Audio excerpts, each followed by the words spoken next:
Bismillahirrahmanirrahim. Assalamualaikum warahmatullahi wabarakatuh. Salam sejahtera bagi kita semua. Shalom, Om Swastiastu, Namo Buddhaya, dan salam kebajikan. Salam Pancasila Merdeka. Selamat siang Bapak-Bapak pembicara dan Bapak Ibu Guru SMK hebat yang sudah bergabung dalam Zoom. Terima kasih sudah bergabung dalam workshop online Reporting System untuk peningkatan efisiensi dan efektivitas dalam dunia pendidikan vokasi di Indonesia. Perkenalkan, saya Wafa Nurwidat yang akan memandu jalannya acara selama 2 jam ke depan. Sebelumnya saya akan menginformasikan kepada Bapak dan Ibu Guru hebat SMK bahwa pagi ini adalah sifatnya workshop yang nanti bersifat continuous. Workshop pertama diadakan pada pagi hari ini dan untuk seminggu ke depan akan ada tugas yang nanti linknya bisa di-download di room chat. Kemudian kita akan bertemu di workshop kedua membahas tugas-tugas yang telah diberikan dan dikerjakan pada tanggal 8 Juli 2020. Baik, sebelum kita mulai acara pagi hari ini, ada baiknya kita mengetahui aturan pada workshop pagi hari ini.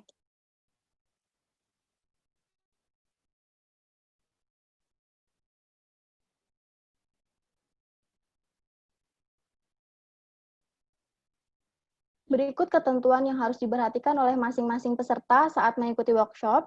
Yang pertama yaitu peserta disarankan untuk berada di lokasi yang tidak ramai dan sinyal yang kuat. Untuk jika ada gangguan suara atau video, mohon diinfokan untuk di room chat. Dan pastikan nama yang dipakai di Zoom itu sesuai nama yang terdaftar di formulir. Kemudian selama acara workshop ini berlangsung, semua peserta akan kami mute agar kondusif. Apabila memiliki pertanyaan, silakan ditulis di kolom Q&A, maka nanti akan dijawab di seksi Q&A di akhir workshop. Kemudian mohon disiapkan buku catatan dan alat tulis untuk mencatat setiap materi yang diberikan. Baik, sebelumnya kita akan bacakan rundown pada pagi hari ini.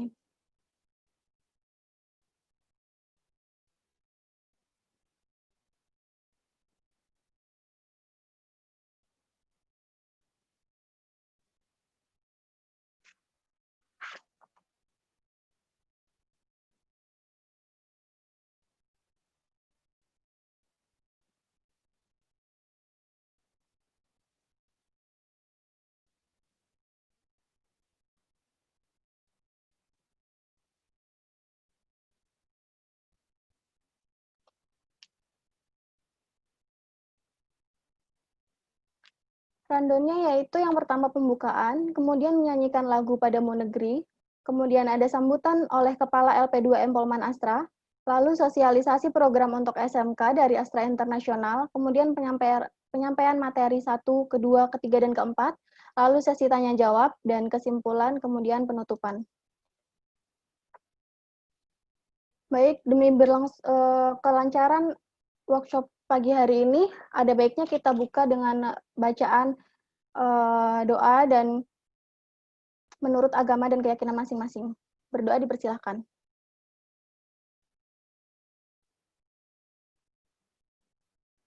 Berdoa selesai. Cara selanjutnya yaitu menyanyikan bersama lagu Bagimu Negeri.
langsung saja kita masuk kedua. Acara yang kedua yaitu sambutan oleh Kepala LP2M Polman Astra kepada Bapak Dr. Eng Syahril Ardi STMT, dipersilakan.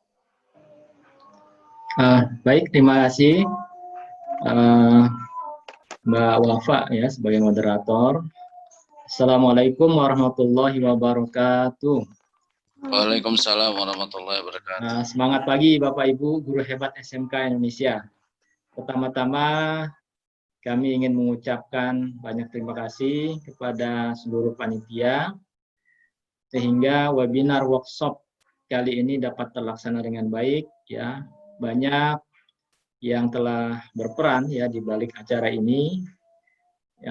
Beberapa yang kami sebutkan diantaranya koordinator acara ini ya Bapak Yohanes Trijoko, kemudian Direktur Polman Astra Bapak Tony Hasilalahi, juga pihak Astra Internasional khususnya ESR.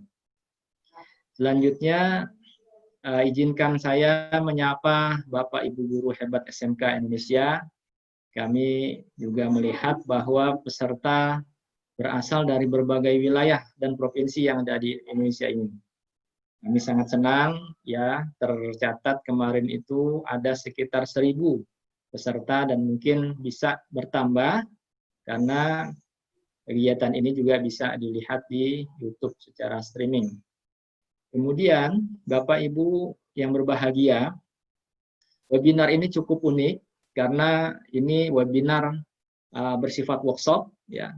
Juga di tengah pandemi COVID-19, ini menunjukkan bahwa kita tetap semangat dalam belajar, semangat dalam berbagi ilmu pengetahuan.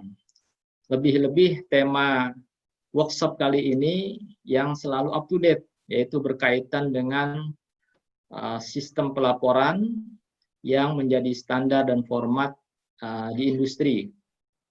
Ya, di sini nanti ada yang akan berbagi Bapak Joko Subagio yang akan berbicara tentang dunia vokasi atau SMK dan dunia industri.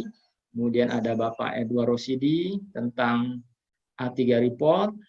Kemudian Bapak Nursim yang akan berbicara tentang activity plan. Juga ada Bapak Setia Abikusna yang akan berbicara tentang problem identification dan corrective action gitu.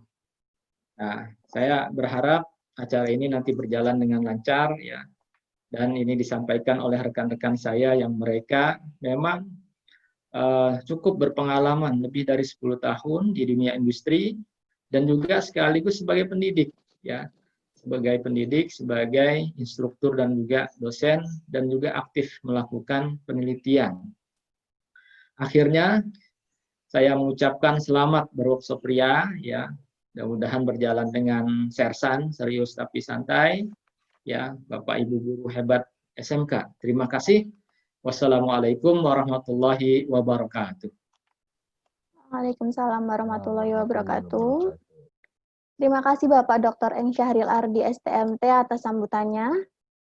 Baik, kita langsung masuk ke acara yang selanjutnya, yaitu sosialisasi program-program untuk SMK dari Astra Internasional. Kepada Bapak Trianto, dipersilahkan. Ya, pagi ini mungkin saya ingin menginformasikan sedikit tentang bagaimana program vokasi di grup Astra, khususnya di grup Astra Group, karena Polman Astra sendiri merupakan bagian dari grup Astra. Jadi ada beberapa program yang kami gulirkan. Sebenarnya selain vokasi juga ada program PAUD, ada juga program aman berlalu lintas. Sebagai perkenalan bahwa grup Astra sendiri sebenarnya tidak hanya otomotif yang Bapak Ibu sekalian kenal ya, karena grup Astra sendiri terdiri 7 lini bisnis. Yang pertama memang otomotif, kemudian yang kedua ada pertambangan, kemudian ada agribisnis, ada IT, yang terakhir memang properti ya. Kami punya anak perusahaan cukup banyak, yaitu 237, cukup besar, dan kami sebagai bentuk tanggung jawab sosial kami kepada Indonesia, kami mempunyai 4 program CSR utama. Yang pertama adalah Astra Sehat untuk kesehatan, kemudian Astra Kreatif untuk pembinaan UMKM, Astra Cerdas untuk pendidikan, salah satunya adalah vokasi, kemudian Astra Hijau untuk lingkungan hidup. Selain itu kami juga mempunyai 9 yayasan, ya. Salah satu yayasannya adalah Polman Astra ini di bawah Yayasan Bina Ilmu. Jadi Polman ini adalah Politeknik Manufaktur yang mendidik calon-calon ahli di bidang manufaktur, jurusannya cukup banyak. Saat ini berada di Sunter ya. Nah ini bentuk dari kepedulian kami terhadap program vokasi yang ada di Indonesia. Bagaimana menciptakan ahli di berbagai bidang agar dapat mengisi ruang-ruang pekerjaan yang ada di Indonesia ini. Next. Ini bagaimana kami saat ini karena ada ada COVID-19, berbagai upaya mitigasi dan inovasi untuk melakukan pembelajaran kami lakukan. Salah satunya memang dengan Zoom webinar ini, dan ini cukup banyak.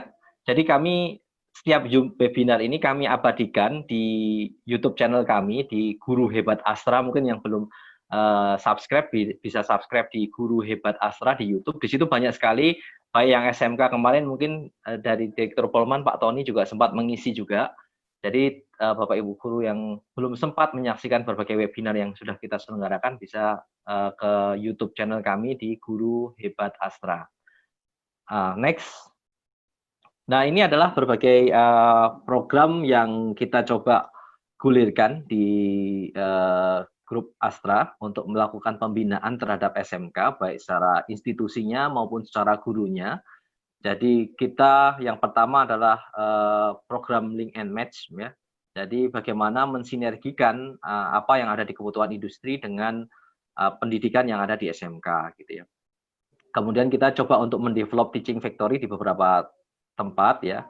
Kami juga punya program teaching factory, nanti ada kriteria asesmennya yang kami terapkan di grup Astra.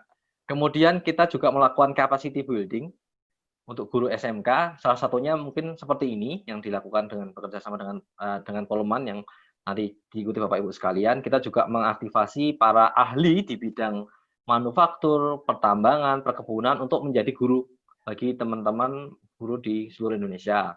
Kemudian kita juga membuat suatu komunitas ya, supaya nanti komunitas guru ini bisa saling berbagi pengalaman yang ada di tempatnya masing-masing ya. Kemudian kita juga memberikan kesempatan para guru untuk magang di berbagai instalasi yang dimiliki oleh grup Astra. Baik ada yang di pertambangan, ada yang di manufaktur, ada yang di bengkel ya. Kemudian kita sendiri juga mengapresiasi bagi SMK-SMK yang memang berkomitmen kuat dengan kriteria SMK bisa. Jadi nanti ada hasilnya, grade-nya bintang berapa gitu ya untuk SMK, dan nanti kita apresiasi sendiri. Nah, untuk guru sendiri kita juga punya lomba namanya Lomba Lingkar, Lomba Inovasi Karya Guru, dan sekarang masih dibuka. Itu sampai 3 Juli pembukaannya. Jadi inovasi para guru tentang pembelajaran kita wadain juga. Nah, selain yang terakhir adalah bagaimana kita bisa melink and match-kan antara lulusan SMK ini dengan lowongan yang ada di grup Astra, sehingga tidak hanya membina tapi bagaimana menghubungkan antara lulusan ini bisa masuk di industri baik yang di grup Astra maupun yang di non grup Astra. Kita juga punya beberapa LSP, misalnya kayak di alat berat kita punya LSP ABI. Jadi setelah lulus SMK mungkin orang bisa ikut sertifikasi di LSP yang kita punya untuk bisa meningkatkan atau mensertifikasi skill-nya sehingga bisa mudah masuk di ranah pekerjaan yang dibutuhkan di grup Astra gitu ya. Secara jumlah memang cukup banyak, ada 2000 SMK yang kita bina, tapi nanti yang memang concern betul memang tidak sebanyak itu. Jadi ada yang nanti di-assess dan sebagainya, itu tidak sebanyak itu. Tapi rata-rata yang sudah kita sentuh ada sekitar 2000 SMK di seluruh Indonesia. Next.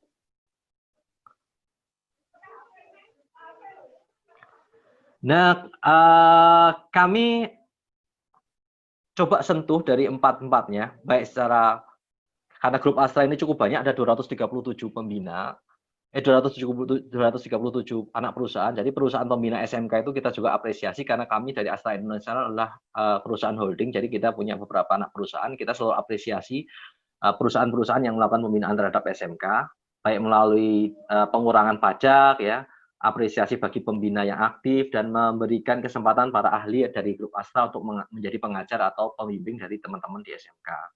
Untuk SMK-nya sendiri kita ada program Assessment Teaching Factory dan bantuan fasilitas SMK.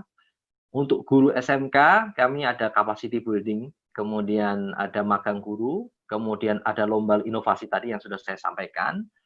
Untuk siswa SMK-nya sendiri ada bursa karir SMK, ini yang sedang kita garap juga. Kemudian workshop Kaizen atau Basic Mentality ini yang sempat Polman juga lakukan ya, bagaimana meningkatkan improvement di pola teman-teman anak SMK. Kemudian memberikan kesempatan untuk prakarin atau PKL untuk teman-teman SMK yang ingin praktek kerja itu di berbagai pabrik, berbagai bengkel ya, anak perusahaan kita cukup banyak. Next. Nah, ini roadmap kami. Pada tahun 2025 kami ingin menjadi perusahaan yang memang menjadi center of excellence. Jadi bagaimana kita sebagai perusahaan besar di Indonesia bisa menjadikan SMK ini menjadi contoh pendidikan SMK yang baik di Indonesia. Jadi kami Astra selalu berkomitmen kuat untuk bisa memberikan kesempatan bagi teman-teman yang bergerak di bidang vokasi, baik mungkin SMK maupun politeknik, untuk bisa mengembangkan terus potensinya, memberikan kesempatan dan memberikan apresiasi agar potensi itu bisa terus berkembang dan memberikan manfaat bagi bangsa dan negara. Karena end in mind dari semua ini kan sebenarnya teman-teman yang bergerak di vokasi ini bisa terserap di tenaga kerja dan memberikan kontribusi terhadap bangsa Indonesia. Ini bentuk roadmap yang kita coba kembangkan, dan tahun 2019-2021 kita fokusnya di bursa karir, jadi menghubungkan antara lowongan pekerjaan yang ada di Grup Astra dengan lulusan-lulusan yang kita bina. Kemudian kita juga akan membentuk komunitas guru SMK dan magang guru, jadi guru-guru yang magang nanti akan kita bentuk komunitasnya, sehingga nanti kalau ada program-program dari Grup Astra ini bisa terinformasikan dengan baik. Kan mungkin problemnya selama ini Guru Astra tidak terinformasikan dengan baik. Kemudian kita juga akan mendorong terbentuknya teaching factory yang lebih banyak, termasuk juga mengaktifasi silver expert yang ada di Grup Astra untuk menjadi pembina di komunitas SMK ini. Next. Next, Pak. Boleh.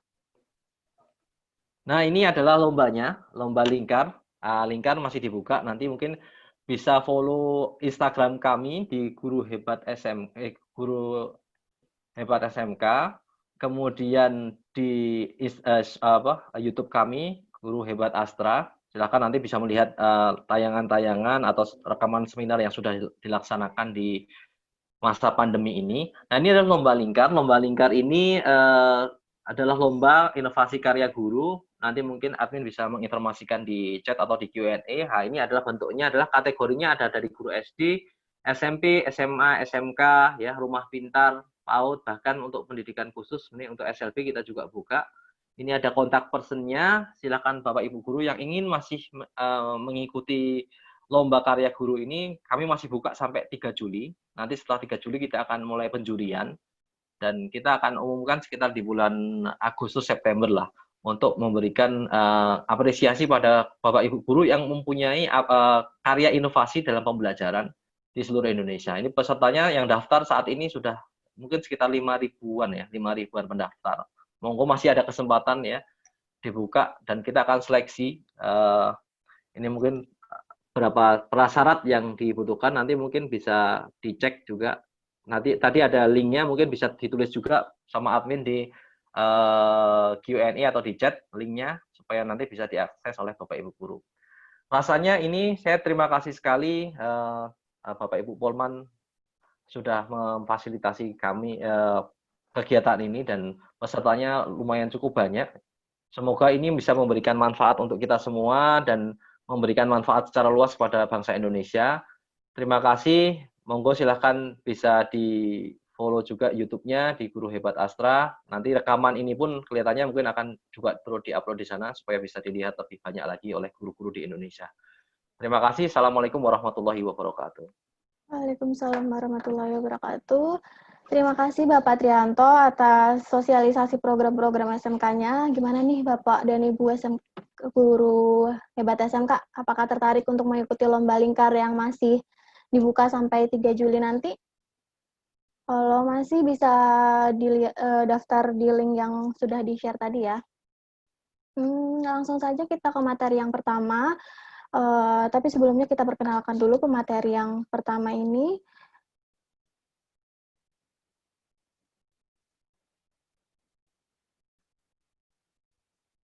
Beliau adalah Bapak Joko Subagio, STMT MSc. Beliau adalah Kepala Unit Library dan Knowledge Management. Beliau menempuh pendidikan S1 di Universitas Brawijaya, sedangkan S2 beliau M1 menempuh pendidikan di Kontrol Industri UI, dan M2 ditempuh di Politek OMJ Prancis. Kemudian pengalaman kerja beliau dari tahun 1997 sampai 2001 bekerja di Engineering PT Astra Honda Motor, dan dari 2001 sampai sekarang bekerja di Polpan Astra. Beliau berpengalaman di beberapa proyek di Kemenaker dan Kemendikbud sebagai konsultan dan juga aktif di Asosiasi India dan LSP Elektronika Indonesia. Langsung saja masuk ke materi yang pertama,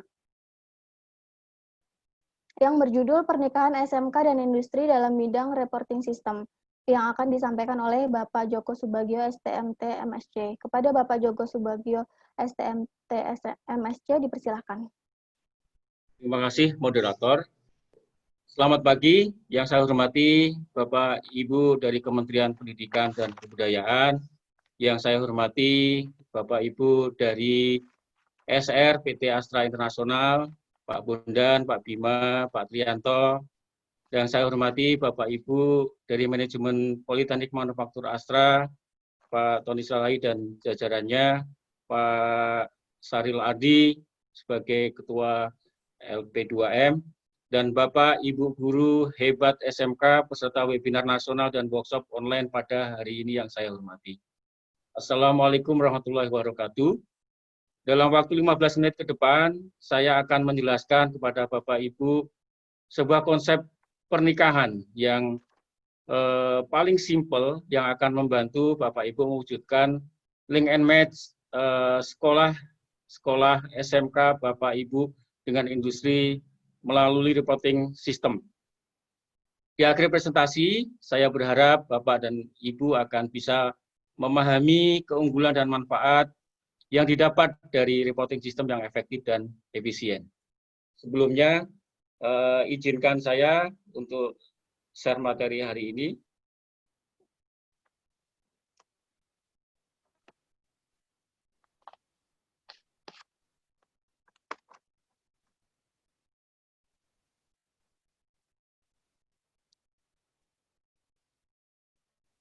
Ya, sebelum saya membahas mengenai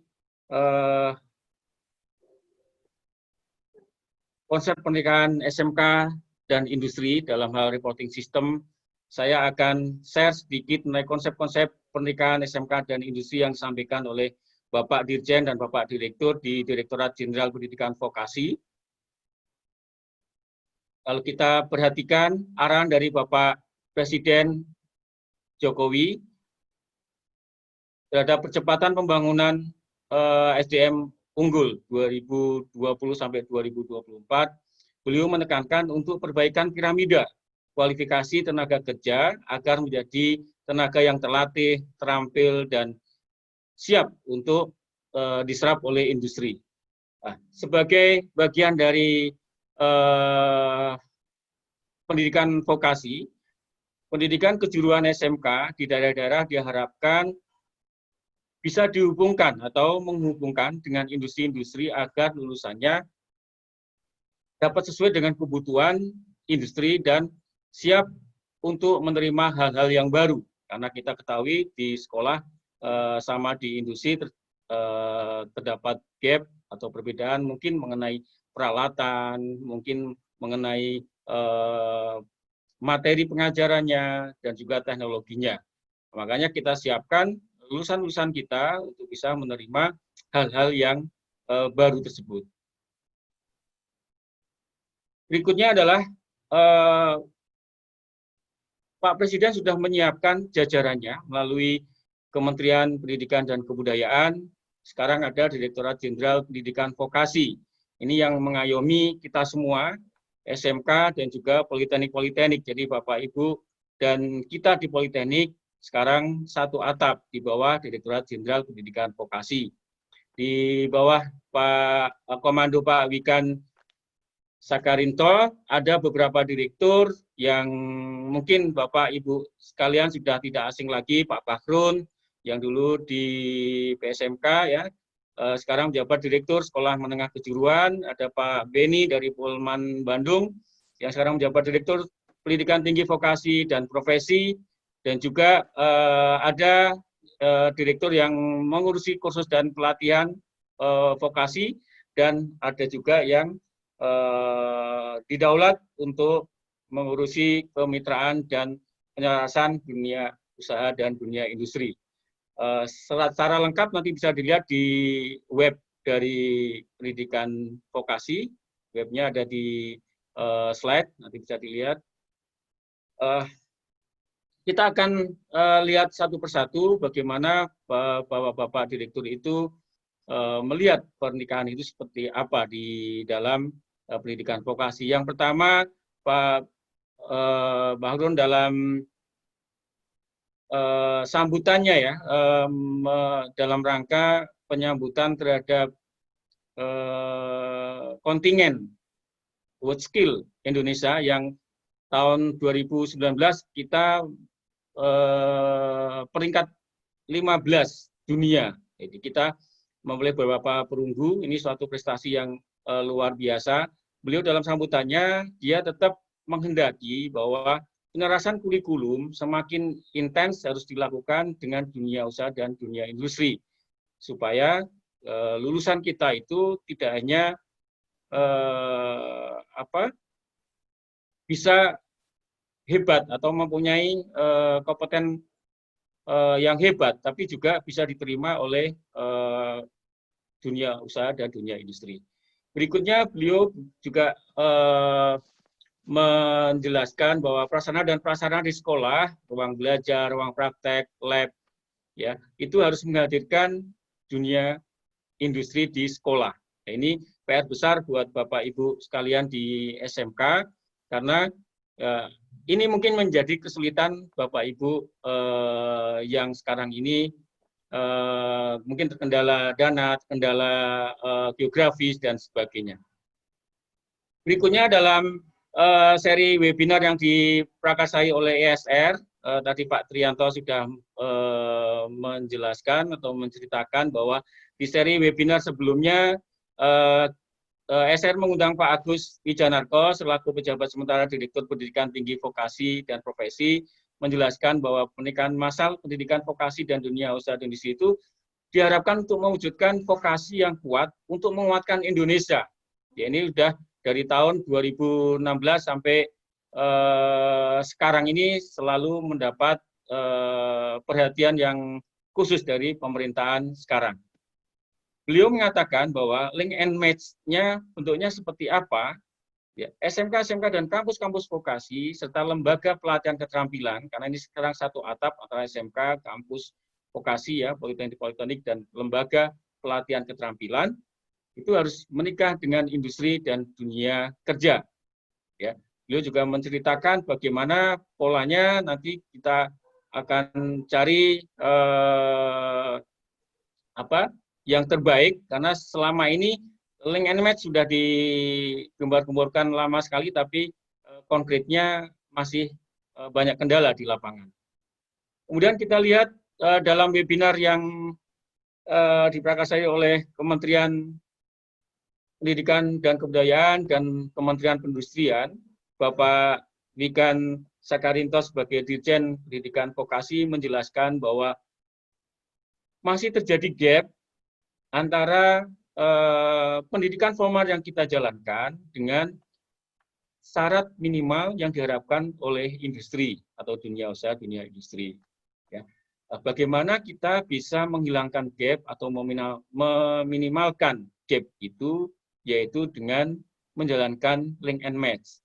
Nah, bagaimana supaya link and match itu bisa kita jalankan, itu banyak hal yang bisa kita lakukan. Ya.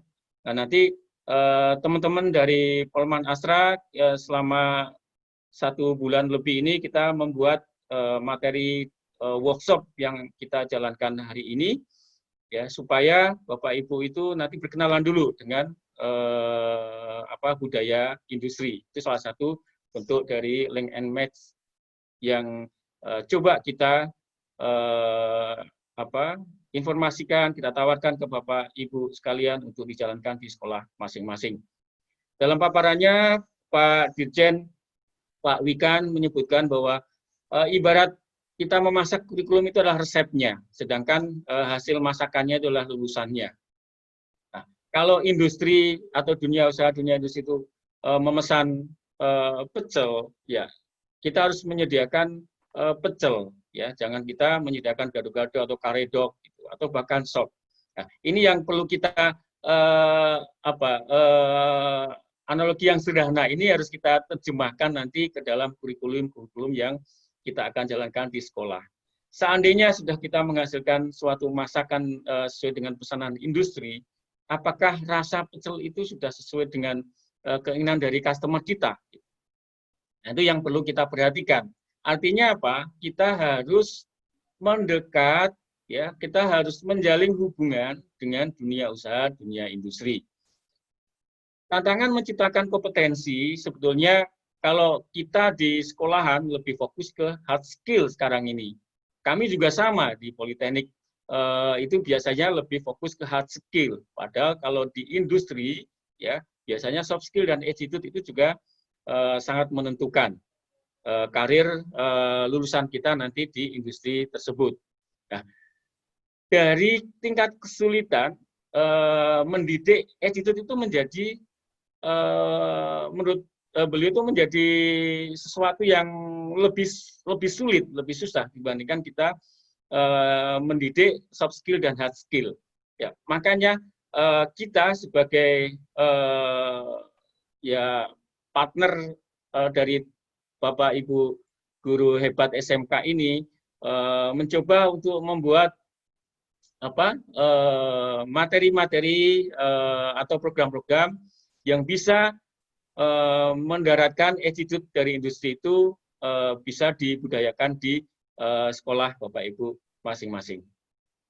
Kita masuk ke berikutnya. Sebelum pernikahan itu terjadi, sebaiknya kita berkenalan dulu, bertaaruf ya dengan industri. Salah satunya adalah kita mengenal industri itu seperti apa sih, gitu. Ya mulai dari nanti attitude atau kebiasaannya seperti apa, mungkin kedisiplinannya, mungkin penerapan 5S, ya, atau bagaimana kita bisa mengikuti informasi-informasi atau teknologi terbaru dari industri. Ya, dari tim kami dari Polman Astra menawarkan ta'arufnya itu berupa apa gitu. Yang pertama adalah penerapan 5S dulu di sekolahan. Ya. Ini banyak sekolah yang sudah menjalankan, nanti ada beberapa yang saya tayangkan gitu ya. Kemudian yang berikutnya yang kita akan bahas di workshop hari ini dan nanti di bulan Juli yang akan datang adalah mengenai A3 thinking atau yang biasa kita sebut dengan A3 report. Ya. Dan secara keseluruhan sebenarnya kita juga sudah pernah menjalankan, nanti saya akan sharing kegiatan Politeknik Manufaktur Astra di tahun kemarin dan tahun sebelumnya, yaitu adalah Kaizen yang tadi Pak Trianto SR juga akan menyentuh ke sini. Improvement inovasi-inovasi di sekolah itu harus kita budayakan ya dengan melalui kegiatan-kegiatan yang terstruktur. Ya, kita pernah coba, nanti kita akan lihat bagaimana kita sudah menjalankan ini dari tahun 2014 sampai sebelum pandemi kemarin. Ya, untuk 5S di beberapa sekolah, ini mohon maaf, ini contohnya ini yang dekat rumah saya. Waktu saya kalau pulang ke Malang, Lebaran biasanya pulang ke Malang, kemudian saya harus ke Bapak Ibu mertua yang di Blitar, saya melewati sekolah ini gitu, SMK Mutu Ngundang Legi. Kalau dilihat jaraknya dari Malang lumayan gitu, artinya bukan di lokasi yang kota dekat dengan industri dan sebagainya, tapi Pak Fahri dan jajarannya bisa mewujudkan implementasi budaya industri 5S itu ada di sekolah. Jadi kalau masuk sekolahnya sepertinya kita masuk ke mungkin sekolah-sekolah yang ada di luar negeri, di Singapura atau di Eropa gitu. Suasananya, kemudian bersihnya dan sebagainya. Nah, budaya-budaya ini coba yuk kita terapkan sebagai bentuk ta'aruf, sebagai bentuk perkenalan kita sekolah-sekolah kita dengan budaya-budaya di industri. Apakah susah kita menjalankan ini? Ya, sebetulnya nanti saya akan share bagaimana Kaizen itu bisa kita jalankan hampir 5 tahun di SMK binaan kita. Dimulai dengan apa? Gitu. Jadi kita 2014 menjalankan Kaizen SMK ini dengan sosialisasi, kemudian pendatangan MOU. Jadi kita dari semua lini sebagai pemegang otoritas atau yang berkuasa di sekolah sebagai manajemen di sekolah, kita akan sosialisasi ke kepala sekolah, ke wakil kepala sekolah dan sebagainya yang ujungnya nanti adalah MOU datanganan untuk kerjasama kegiatan Kaizen untuk SMK. Setelah dari manajemen itu sudah mendapat restu, kita adakan pelatihan-pelatihan juga ke guru-guru yang nanti akan mengampu siswa untuk menjalankan program Kaizen SMK di sekolah masing-masing. Tidak hanya teori, kita panggilkan praktisi-praktisi dari industri, dari Toyota, dari Daihatsu, dari Pama, tapi juga Bapak Ibu guru kita kasih game lah ya, game yang bisa mengimplementasikan ide-ide kreatifnya dalam workshop yang sederhana gitu. Nah, berikutnya dari kepala sekolah, dari guru, kemudian kita mengharapkan Kaizen itu berjalan di sekolah. Jadi kita setiap 2 minggu atau 1 bulan kita kunjungan untuk melakukan pembinaan terhadap siswa, terhadap guru, bagaimana menjalankan Kaizen. Ya. Dari sekolah-sekolah itu kemudian muncul cycle-cycle, muncul kelompok-kelompok yang membuat improvement. Ya. Nah, dari improvement di sekolah itu kita akan seleksi yang terbaik, 1 kita bawa untuk ke tingkat nasional. Yang kita setiap setahun atau 2 tahun kita adakan bukan perlombaan sebetulnya ya, ini adalah untuk sharing ya, untuk sharing masing-masing cycle untuk mempresentasikan inovasinya atau improvementnya ya. Kemudian ya ada beberapa sponsor yang memberikan hadiah sehingga bisa digunakan untuk teaching aid ya, untuk pembelajaran di sekolah yang menjadi juara. Itu adalah contoh bentuk ta'aruf yang sederhana sekali, yang mungkin mudah untuk dijalankan di sekolah Bapak Ibu sekalian. Berikutnya adalah mengenai reporting system. Ya, pada tanggal 20 Mei 2020, ya kita mengadakan webinar bersama dengan ESR, ya, dengan Pak Bondan, Pak Bima, gitu ya.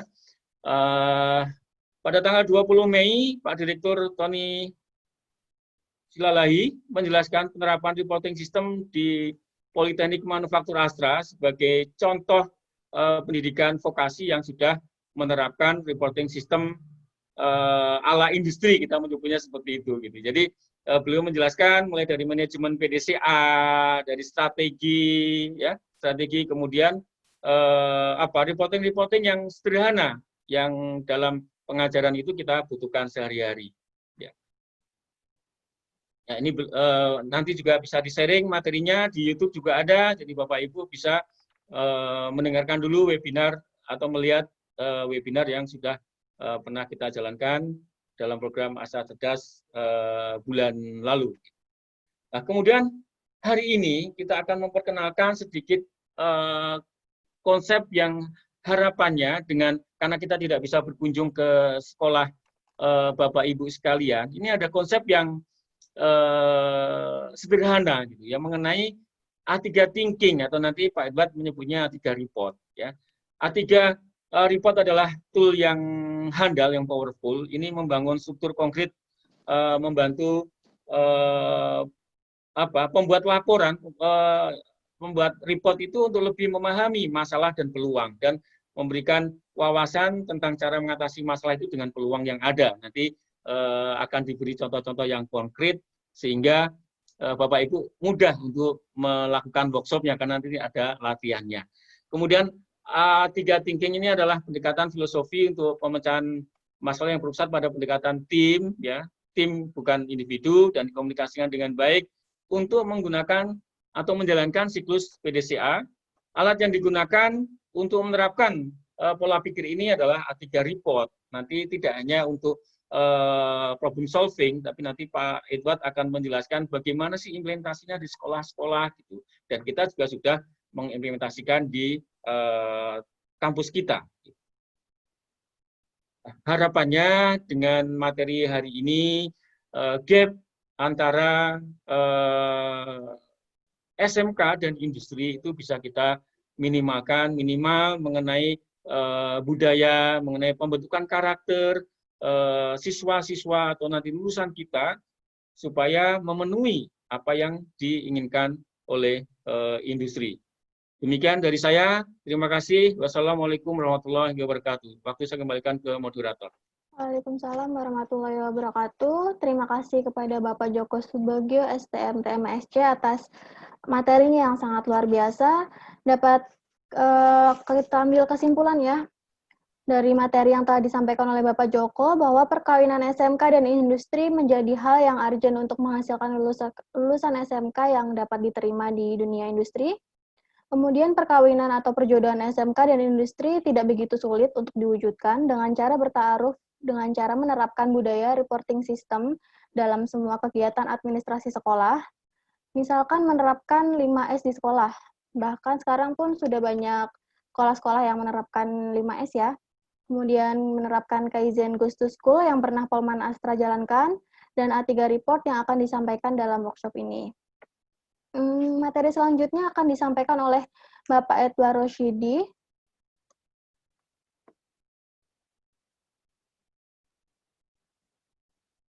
Beliau adalah pemerhati land manufacturing. Beliau menempuh pendidikan S1 di Unkris dan S2 di ISTN dengan bidang keilmuan teknik industri. Riwayat pekerjaan beliau pada tahun 1989 sampai 1996 bekerja di PT Honda Astra Engine Manufacturing sebagai Quality Control Analyst. Kemudian pada tahun 1996 sampai 1999 di PT Federal Motor sebagai instruktur pusat pelatihan dan kejuruan teknik. Kemudian pada tahun 1999 sampai dengan sekarang menjabat bekerja di Polman Astra sebagai dosen. Langsung saja kita masuk ke materi yang kedua, yang berjudul A3 Report System, yang akan disampaikan oleh Bapak Edward Roshidi, STMT. Kepada Bapak Edward Roshidi, STMT, dipersilakan. Ya, oke. Selamat pagi. Assalamualaikum warahmatullahi wabarakatuh. Yang kami hormati teman-teman dari Astra Internasional, Mas Tri, Mas Bima, dan Pak Bondan yang telah memberikan dukungan sepenuhnya buat kami dan acara ini. Juga terima kasih yang luar biasa kepada jajaran manajemen Polman Astra, jajaran direktur dan pembantu direktur, dan teman-teman yang lain, juga teman-teman semua para pembicara pada hari ini. Dan yang luar biasa adalah para teman-teman guru hebat SMK yang saya lihat dari tanya luar biasa dari berbagai lapisan, bahkan dari Indonesia yang paling ujung, ya kan? Iya kan. Baiklah, mungkin saya sebentar saya ingin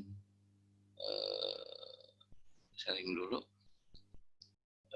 Pada kesempatan ini saya sedikit akan menceritakan tentang bagaimana tentang report system.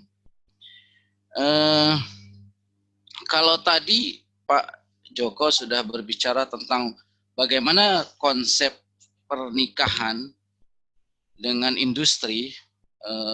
Pada kesempatan ini saya ingin menyampaikan bahwa kalau sudah menikah berarti butuh penyesuaian diri. Nah, kalau kita bicara soal penyesuaian diri tadi, bahwa maka ada beberapa hal yang mungkin harus mulai mengikuti pola-pola yang dilakukan oleh industri. Nah, pada kesempatan ini pola-pola yang barangkali paling mendasar adalah bagaimana tentang report system, laporan, beberapa hal yang terkait dengan laporan. Nah, yaitu laporan itu kan sebetulnya adalah kemampuan kita mengekspresikan diri, ya kan, kemampuan kita mengekspresikan diri, tetapi dengan lebih sederhana. Nah, sering terjadi bahwa ketika kita membuat laporan atau melakukan kegiatan,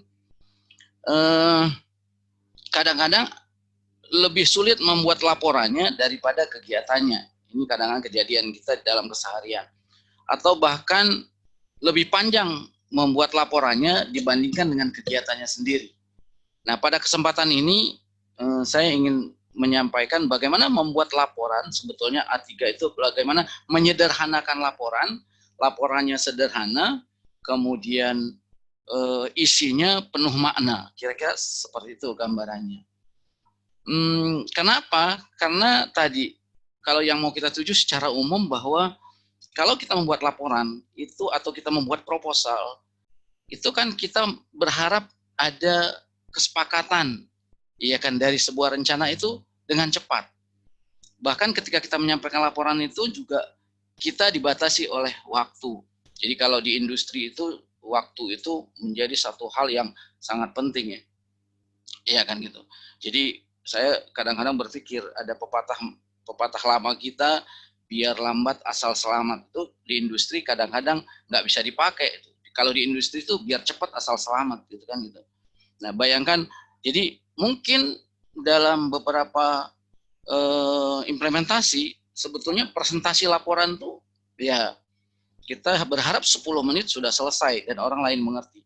Bahkan dalam pengalaman saya memberikan beberapa kasus dari teman-teman untuk mahasiswa dan teman-teman lain itu mungkin menyampaikan laporan cukup dengan 5 menit saja si orang yang menerima laporan sudah paham.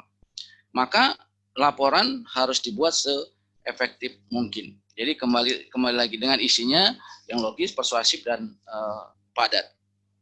Nah, karena kembali lagi saya sampaikan bahwa lambat laun bahwa konsep-konsep industri harus dimulai diterapkan mulai dari sekolah, sehingga ketika sampai di industri hal-hal seperti ini sudah mudah. Maka pernikahan tadi itu akan berhasil ketika pihak dari level SMK atau konsep pendidikan di SMK sudah masuk sama dengan di industri. Oke, kali ini dari sisi laporan saja, kira-kira seperti itu, supaya terjadi harmonis. Nah, implementasinya ini secara garis besar saja. Implementasi report yang bisa menggunakan dengan tadi A3 atau sering kita sebut dengan one sheet report. Cukup laporan itu 1 halaman saja atau 1 lembar saja. Di antaranya adalah bagaimana pelaporan dengan problem solving. Bisa dibuat dengan A3 report, dan ini yang paling umum. Jadi kalau kita mau mengatasi masalah, ya kan, kadang-kadang ada orang ikhlas saja, masalah mah kita atasin saja, laporan nggak perlu. Tapi ternyata A3 report itu sebetulnya membimbing kita bagaimana mengatasi masalah itu secara berkonsep, ya kan gitu. Ini juga sangat bagus sebetulnya kalau ini kita latihkan kepada para siswa kita, bagaimana membuat problem solving report ini adalah salah satu kegiatan yang disebut dengan metakognisi. Bagaimana melihat kerangka berpikir. Bukankah di dalam pendidikan itu kan ada konsep, ada prosedur, kemudian ada fakta, dan ada metakognisi. Nah, ini sebetulnya bagus sebagai untuk melihat sejauh mana kerangka berpikir atau metakognisi dari para peserta didik kita.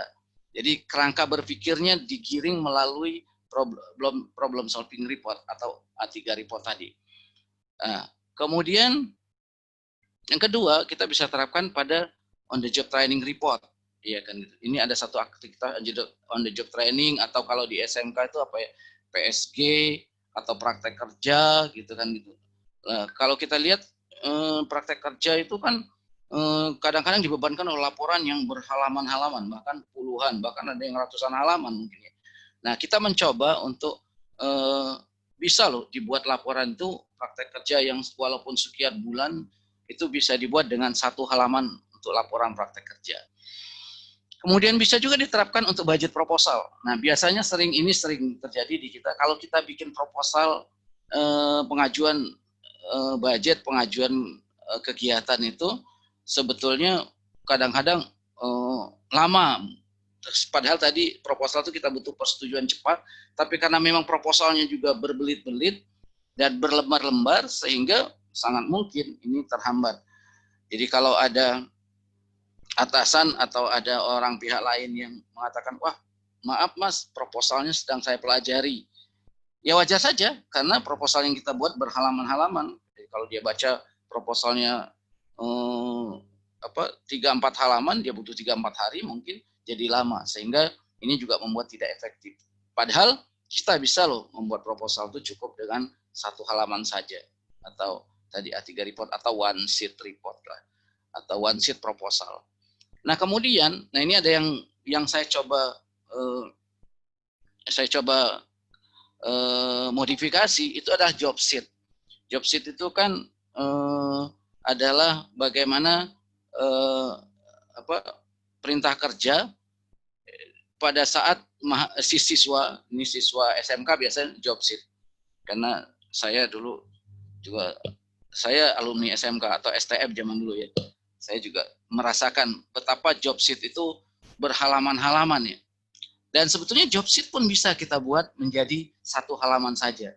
Sudah menghemat kertas, mudah memahami, dan mudah mengikuti kerangka berpikirnya. Kira-kira itu gambaran dari implementasi. Sebetulnya masih ada implementasi yang lain yang bisa diterapkan di A3 report. Bahkan hampir semua report, apapun atau konsep bisa kita buat menjadi A3 report. Nah, ini satu. Nah, tadi ada kerangka dasar. Yang penting kerangka dasarnya seperti ini. Pertama, kita harus lihat dulu ada yang disebut dengan konsep PDCA ya. Ya, PDCA dalam teorinya Deming. Ini teoritis banget sebetulnya. Ya, kalau sebetulnya dalam teorinya Deming itu ada semua aktivitas itu selalu ada plan, do, check, action. Jadi ketika kita melakukan sesuatu itu harus dibuat rencananya, lakukan, kemudian follow up, kemudian aktivitas seperti apa. Nah, kerangkanya ada beberapa langkah. Kalau yang termasuk dalam plan itu tema, situasi, target, analisis, umpamanya seperti itu. Kemudian do-nya biasanya ada countermeasure atau pengatasannya. Nah, ini kita sesuaikan. Ini kalau kita sedang mencoba membuat laporan dalam problem solving. Kalau kita mencoba membuat laporan dalam job sheet umpamanya, tema itu apa? Tema itu judul job sheet-nya. Kemudian situasi itu adalah langkah kerja, mungkin seperti itu. Jadi kita bisa sesuaikan ya. Kita bisa sesuaikan sesuai dengan report yang akan kita lakukan. Kemudian do-nya apa? Do-nya itu langkah-langkah atau kerja yang dilakukan, aktivitas yang dilakukan. Ya, implementasi kemudian follow up itu bisa saja waktu atau bisa saja implementasi itu ditambahin kalau di job sheet di SMK itu implementasi itu adalah ilustrasi gambar langkah-langkah praktek dan sebagainya. Nanti kita lihat ada contoh-contohnya. Nah, kemudian ini contoh implementasinya. Ini ada satu contoh bahwa ada satu proyek menganalisa kebutuhan bahan bakar aktual boiler untuk penggunaan turbin ketika bahan bakar berlebih di salah satu perusahaan. Nah, ini kita lihat dari background-nya pasti kita sudah paham, oh ini yang terjadi. Kemudian apa identifikasi masalahnya? Kita lihat saja, ternyata rata-rata penggunaan solarnya, kita lihat grafiknya seperti ini. Nah, kemudian apa implementasi yang dilakukan? Analisis produksi bahan bakar umpamanya seperti itu. Kemudian setelah diimplementasikan, maka dilihat ternyata analisa penyebabnya seperti apa, kemudian hasil pengatasannya dilakukan, penggunaan bahan bakar, ada standarisasi dan sebagainya. Nah, rasanya dari kira-kira 5 atau 6, bahkan kadang-kadang kerangka langkah berpikirnya itu ya sampai maksimal sampai 8 langkah lah ya. Sebetulnya kita sudah bisa menemukan jawaban atau sudah bisa melakukan pengatasan masalah. Kalau itu dalam satu konsep mengenai laporan problem solving atau laporan kita mengatasi masalah. Jadi artinya gini, kita biasakan umpamanya nanti teman-teman di sekolah atau usaha kita bahwa sebetulnya kita biasakan mereka ketika ada masalah melakukan pengatasan, kemudian pengatasan itu kerangka berpikirnya dari mulai menemukan pokok permasalahan yang disebut dengan tema, kemudian latar belakang, kemudian masalahnya apa, targetnya seperti apa, dilakukan pengatasan, kapan dilakukan pengatasan, dan seperti apa kondisi melakukan pengatasan, dan berakhir pada konsep pada hasil. Seperti itu kira-kira gambarnya. Kalau saya sederhanakan, ya cukup dengan 8 langkah saja dibuat ya. Nah, ini contoh laporan tadi, laporan praktek kerja atau laporan training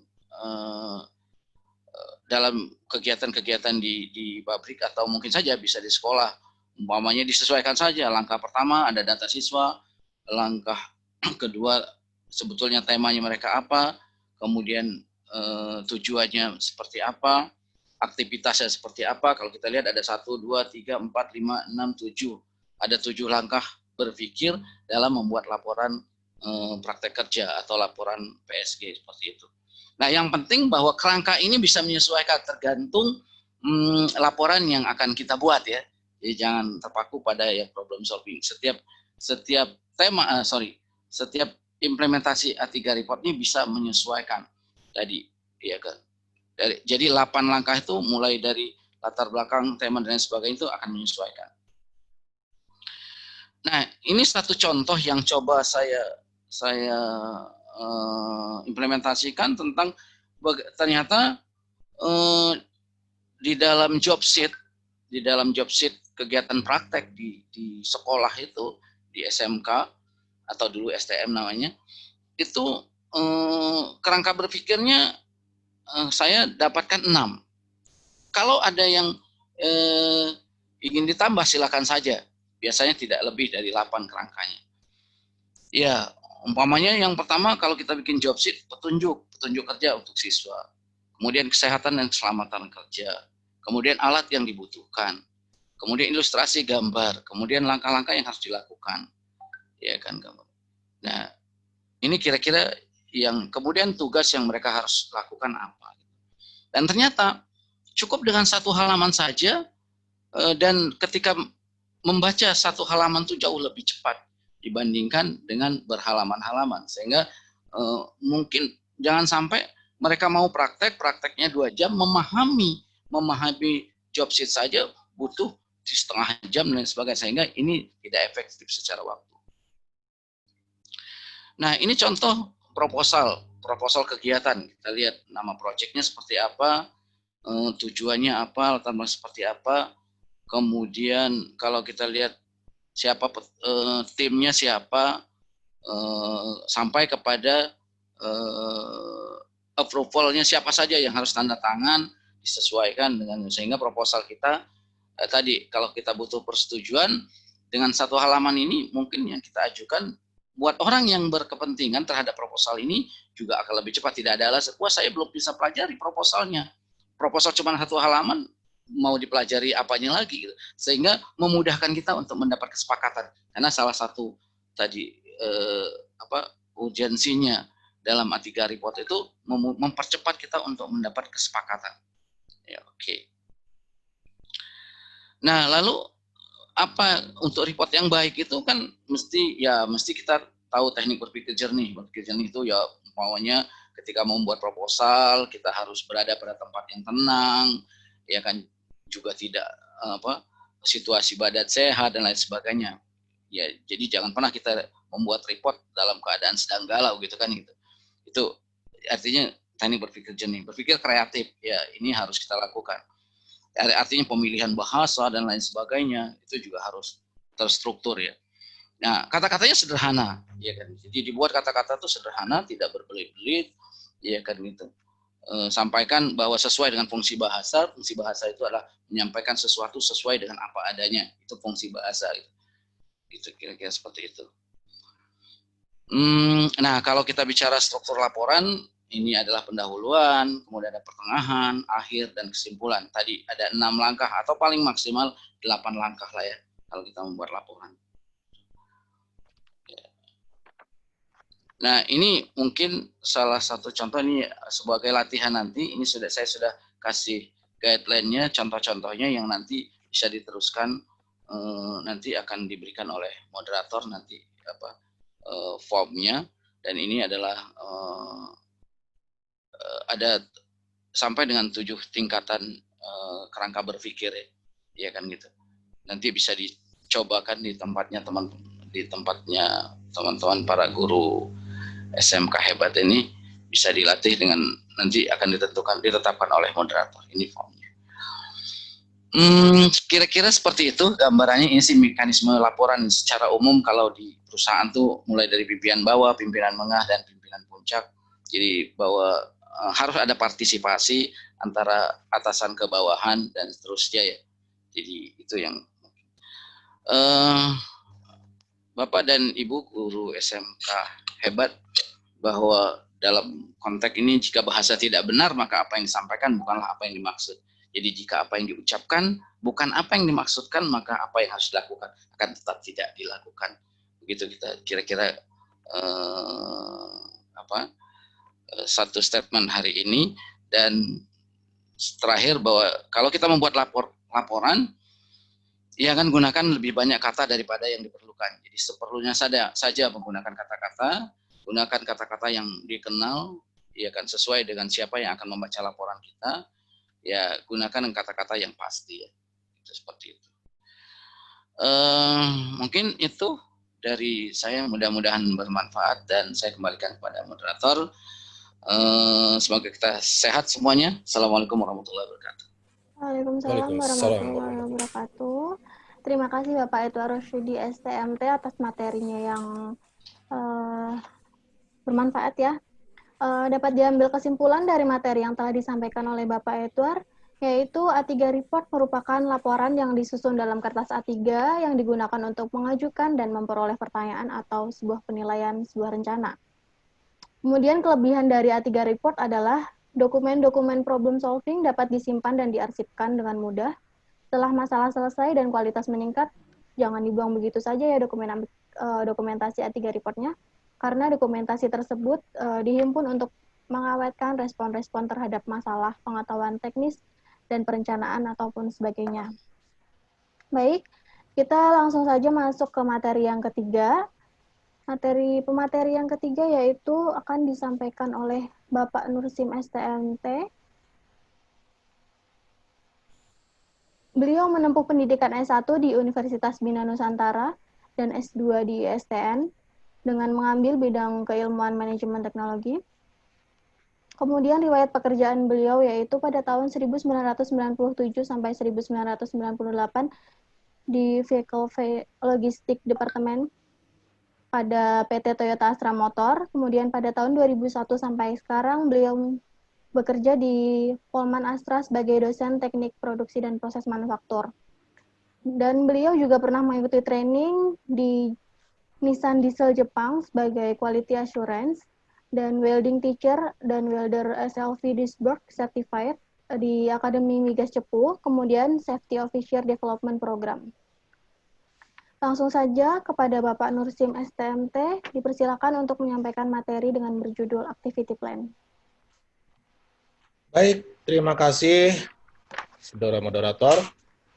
Yang terhormat Bapak Ibu dari Kementerian Pendidikan dan Kebudayaan, Bapak Ibu rekan-rekan dari tim Astra Cerdas dan SMK Hebat Astra Internasional, Patri, Mas Bima, Mas Bondan, dan rekan-rekan lainnya. Terima kasih, support yang luar biasa. Ini workshop yang kedua ya dengan Polman. Kemudian Bapak Ibu manajemen Polman Astra, terima kasih atas dukungannya, rekan-rekan panelis, rekan-rekan panitia, dan yang luar biasa Bapak Ibu guru hebat SMK yang sudah ikut hadir dalam webinar pagi ini. Terima kasih saya sampaikan dan salam hormat buat Bapak Ibu sekalian. Salam sehat, semangat, dan semoga kita tetap produktif ya di masa pandemi ini. Dari pagi mungkin Pak Joko tadi banyak cerita tentang pernikahan ya, pernikahan massal ini luar biasa nih, pernikahan massal antara dunia industri dengan dunia pendidikan. Nah, kemudian dilanjut dengan Pak Edward lebih ke teknis ya, bagaimana implementasi sistem pelaporan di SMK itu kita giring ya untuk coba mulai mengenal ya sistem yang biasa dilakukan di industri. Tadi Pak Edward banyak bahas tentang A3 report, terutama A3 report ini mungkin Bapak Ibu sekalian bisa bisa lihat dan sering ya dipakai ini di Toyota ya, yang luar biasa. Jadi sistem pelaporan yang sangat efisien dan efektif ya. Berikutnya saya mungkin akan lebih teknis lagi Bapak Ibu sekalian, lebih banyak nanti saya akan ajak Bapak Ibu untuk secara langkah demi langkah, tahap demi tahap mengikuti panduan bagaimana membuat atau menyusun salah satu bagian dari sistem reporting juga ya, yaitu activity plan. Oke, sebelumnya izin saya share screen dulu Bapak Ibu sekalian. Oke.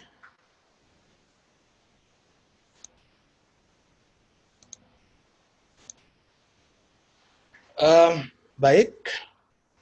Jadi kalau tadi mungkin Pak Edward lebih banyak cerita bagaimana pelaporan yang efisien dengan A3 report ya, ini yang biasa dilakukan di industri. Saya lebih spesifik lagi ya, akan coba menyampaikan tentang activity plan. Apa itu activity plan ya? Di industri penyusunan activity plan itu sangat bermanfaat, terutama nanti untuk mereview ya dan memonitor setiap langkah aktivitas yang sudah tersusun. Ya, yang tersusun, kemudian nanti pada akhir aktivitas juga bagaimana kita mereview hasil sesuai dengan target, sehingga nanti perbaikan yang akan datang itu bisa direncanakan. Activity plan yang bagus, yang baik ya, biasanya mempunyai 3 ciri, Bapak Ibu sekalian.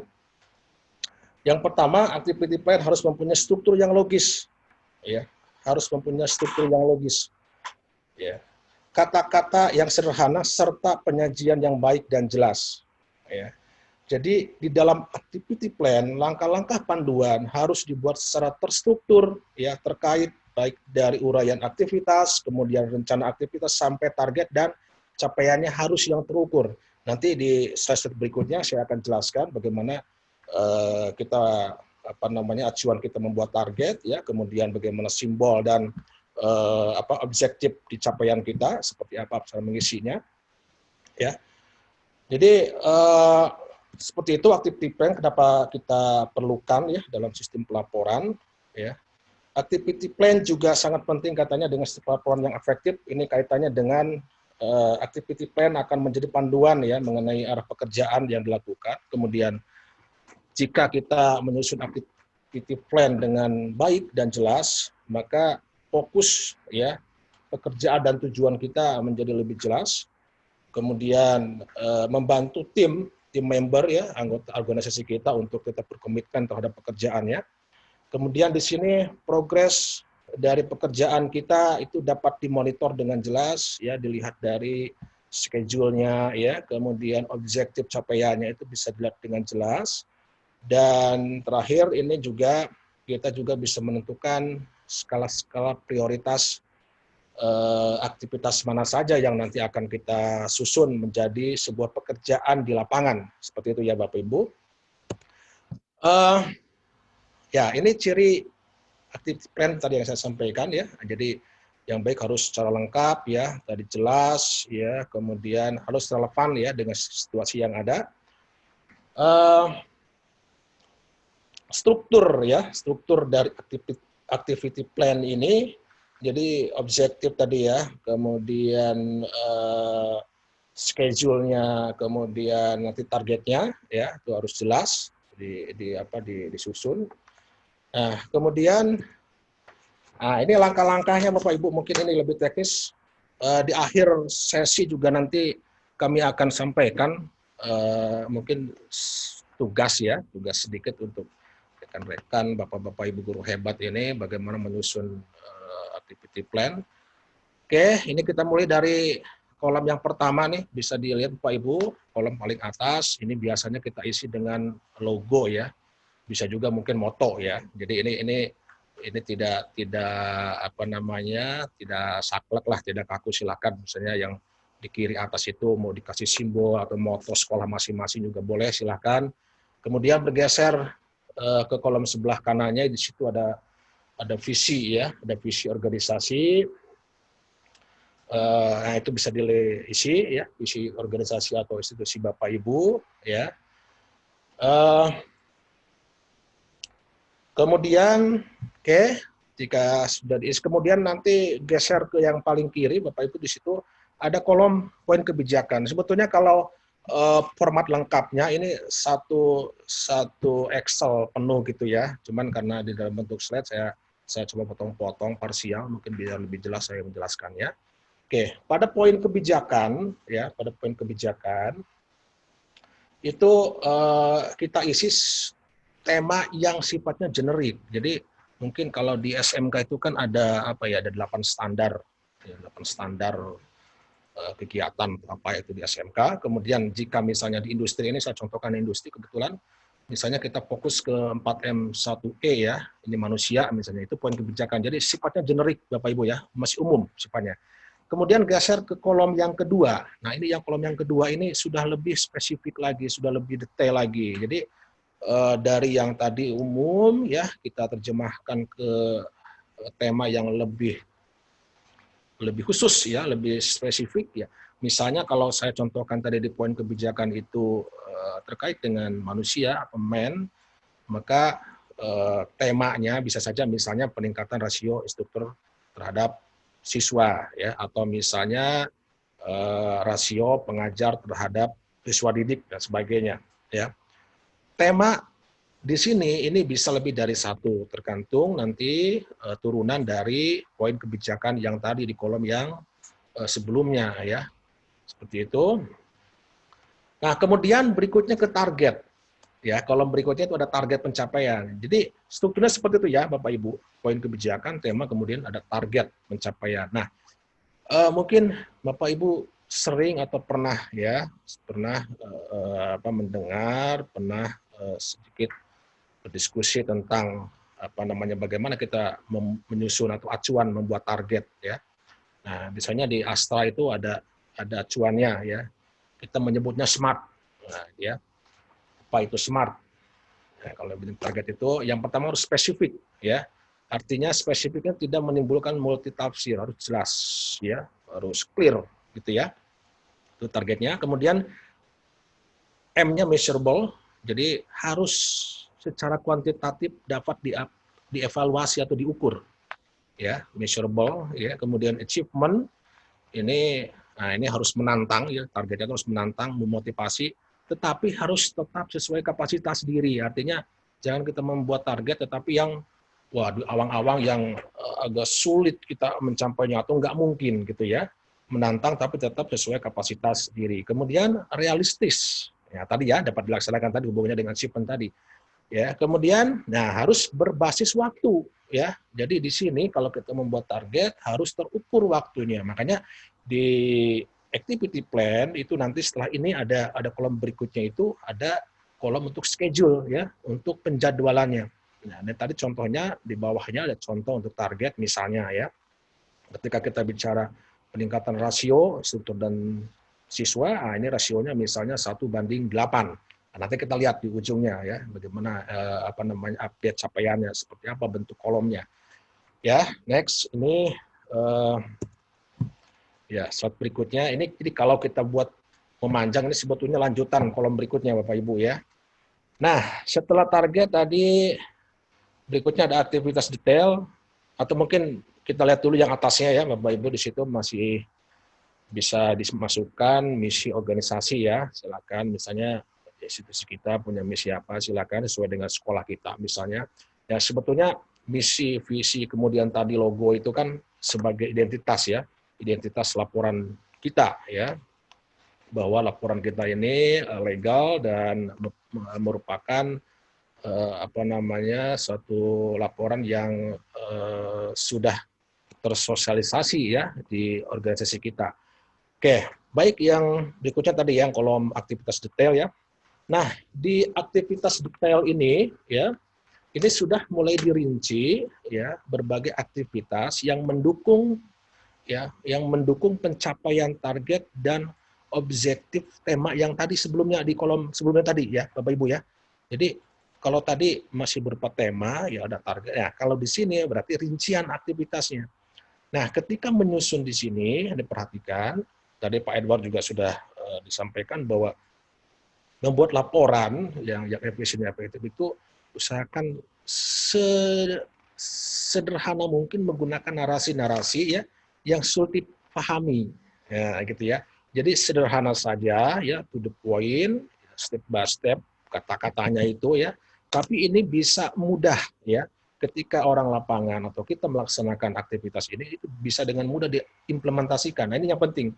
Jadi memang ketika kita bandingkan ya, ada sedikit pengalaman mungkin saya sampaikan beberapa kali kami melakukan audit ya di SMK maupun di sekolah-sekolah lain, ada narasi-narasi yang kalau menurut saya agak terlalu banyak, terlalu lebar sehingga poin inti aktivitasnya jadi nggak muncul. Nah, ini harus diperhatikan di sini ya. Pastikan jadi harus simpel saja gitu ya. Nah, contoh tadi yang target untuk rasio pengajar terhadap siswa, nah, misalnya di sini aktivitasnya apa? Misalnya aktivitasnya membuat skill mapping kompetensi instruktur. Nah, itu cukup ya. Jadi aktivitasnya apa? Membuat skill mapping ya. Nah, kemudian yang kedua aktivitasnya apa? Meningkatkan skill instruktur melalui pelatihan dan sertifikasi. Jadi skill mappingnya dibuat, nah, terus aktivitas yang kedua membuat pelatihannya untuk instruktur. Itu saja ya aktivitasnya, 2 misalnya. Atau ada lagi aktivitas yang lain, silakan ditulis ya di bawahnya selanjutnya. Nah, kemudian ada kolom berikutnya, ini kolom penanggung jawab ya atau VIC ya, person in charge. Ini wajib diisi. Kenapa? Kita harus ada kolom ini ya. Ya, karena di sini nanti sebagai orang yang bertanggung jawab ya, PIC ini akan memonitor aktivitas detail di lapangan terkait dengan target maupun schedule yang dicatat atau ditulis atau disusun dalam activity plan ini. Ya. Nah, di sini saya sampaikan ada beberapa kriteria nih ya terkait dengan PIC. Jadi usahakan seseorang yang memang sudah sesuai ya, baik pengalaman, baik kemampuannya. Di sini saya sampaikan bahwa seorang PIC itu harus mempunyai syarat, harus memahami pekerjaannya. Nah, ini jelas ya, harus memahami pekerjaan yang tadi sudah didetailkan tadi. Yang kedua harus memahami tanggung jawabnya. Kemudian terampil memberikan instruksi, ya, Kemudian terampil mengembangkan metode dan harus terampil juga dalam bekerja sama dengan organisasi lain. Jadi ini penting, ini seorang PIC juga, karena nanti di kolom berikutnya ini ada organisasi atau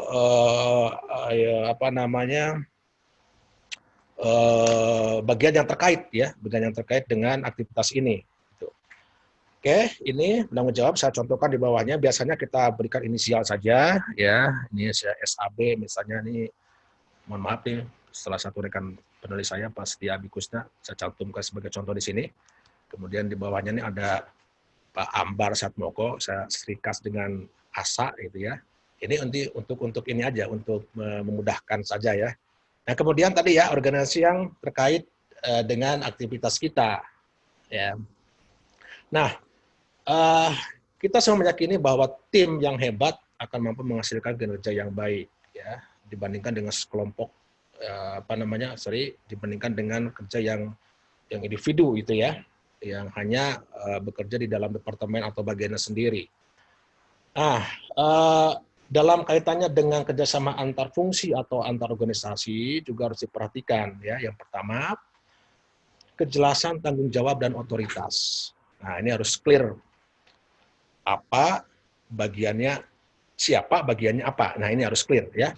Jadi otoritasnya harus jelas. Kemudian peran dan koordinasi ini akan semakin efisien ketika terdapat kejelasan peran, mencegah proses kerja yang tumpang tindih atau akan menghindari terjadinya gray areas ya, area abu-abu gitu ya. Kemudian harus adanya keterbukaan lintas fungsi. Nah, jadi kalau sudah ada masuk dalam activity di sini ya, masukkan di dalam organisasi yang terlibat dalam aktivitas ini, kita harus transparan ya.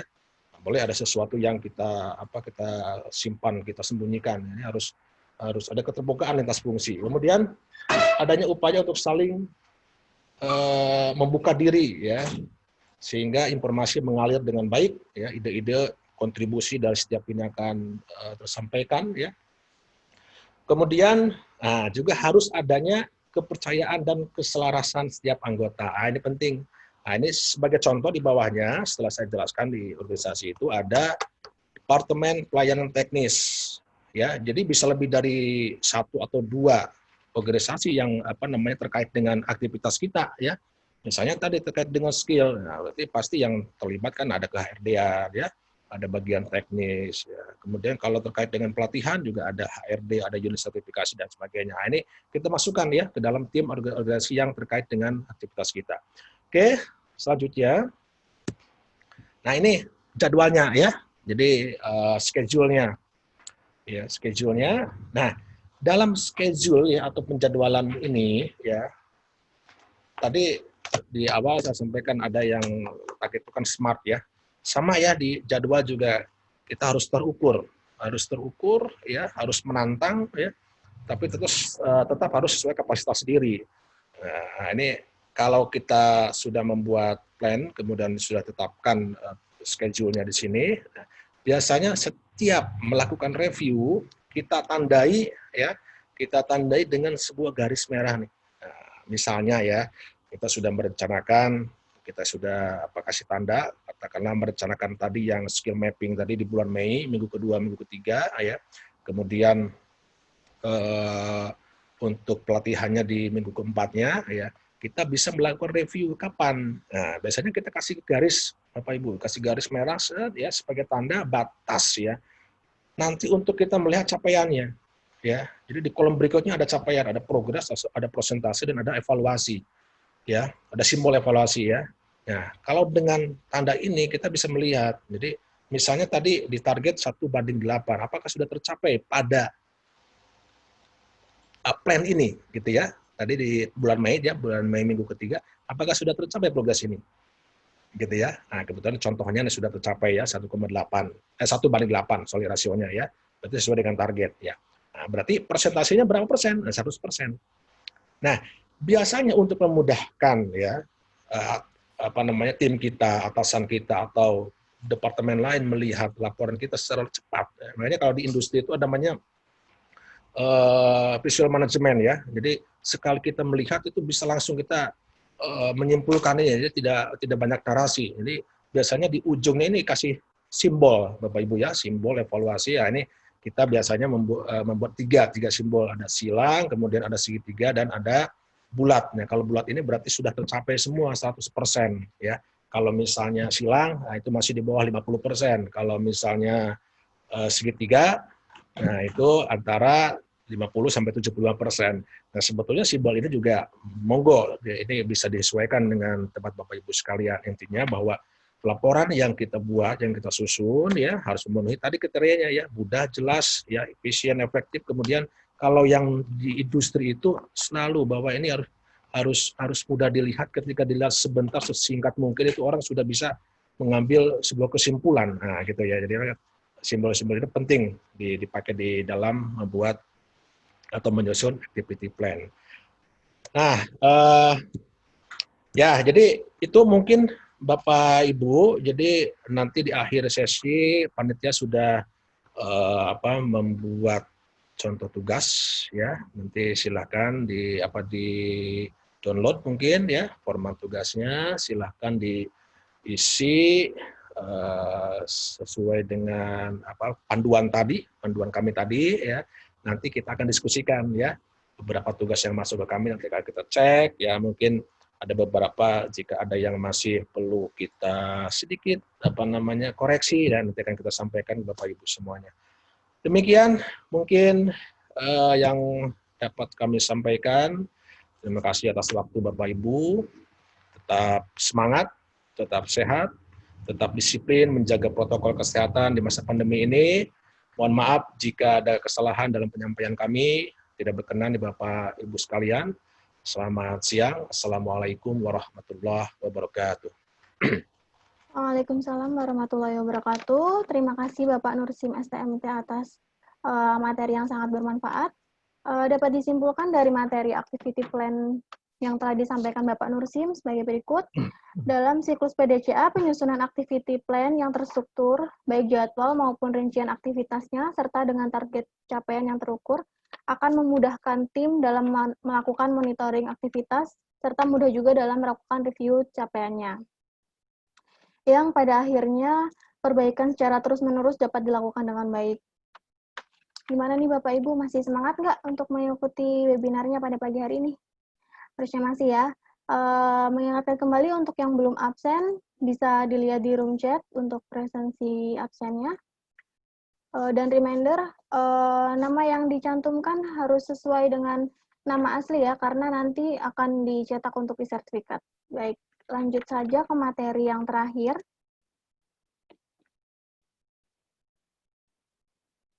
Materi yang terakhir akan disampaikan oleh Bapak Dr. Setia Abikusna STMT. Beliau menempuh pendidikan S1 di Universitas Muhammadiyah Jakarta dan S2 serta S3 di Universitas Indonesia. Riwayat pekerjaan beliau yaitu pada tahun 1995 sampai 2001 beliau bekerja di PT Toyota Astra Motor sebagai technical instructor. Kemudian pada tahun 2001 sampai 2006 bekerja di Astra International Tbk Astra World SO. Kemudian pada tahun 2010 sampai dengan sekarang beliau bekerja di Politeknik Manufaktur Astra. Sedangkan pada tahun 2016 sampai sekarang beliau menjabat sebagai Sekretaris Badan Penjaminan Mutu di Polman Astra. Baik, langsung saja ke materi yang terakhir yang berjudul Problem Identification dan Corrective Action yang akan disampaikan oleh Bapak Dr. Setia Abikusna STMT. Kepada beliau dipersilahkan. Baik, selamat siang. Assalamualaikum warahmatullahi wabarakatuh. Terima kasih Mbak Wafa atas waktu yang diberikan kepada saya untuk menyampaikan materi yang terakhir ya, Bapak Ibu guru hebat. Di siang ini mudah-mudahan masih semangat.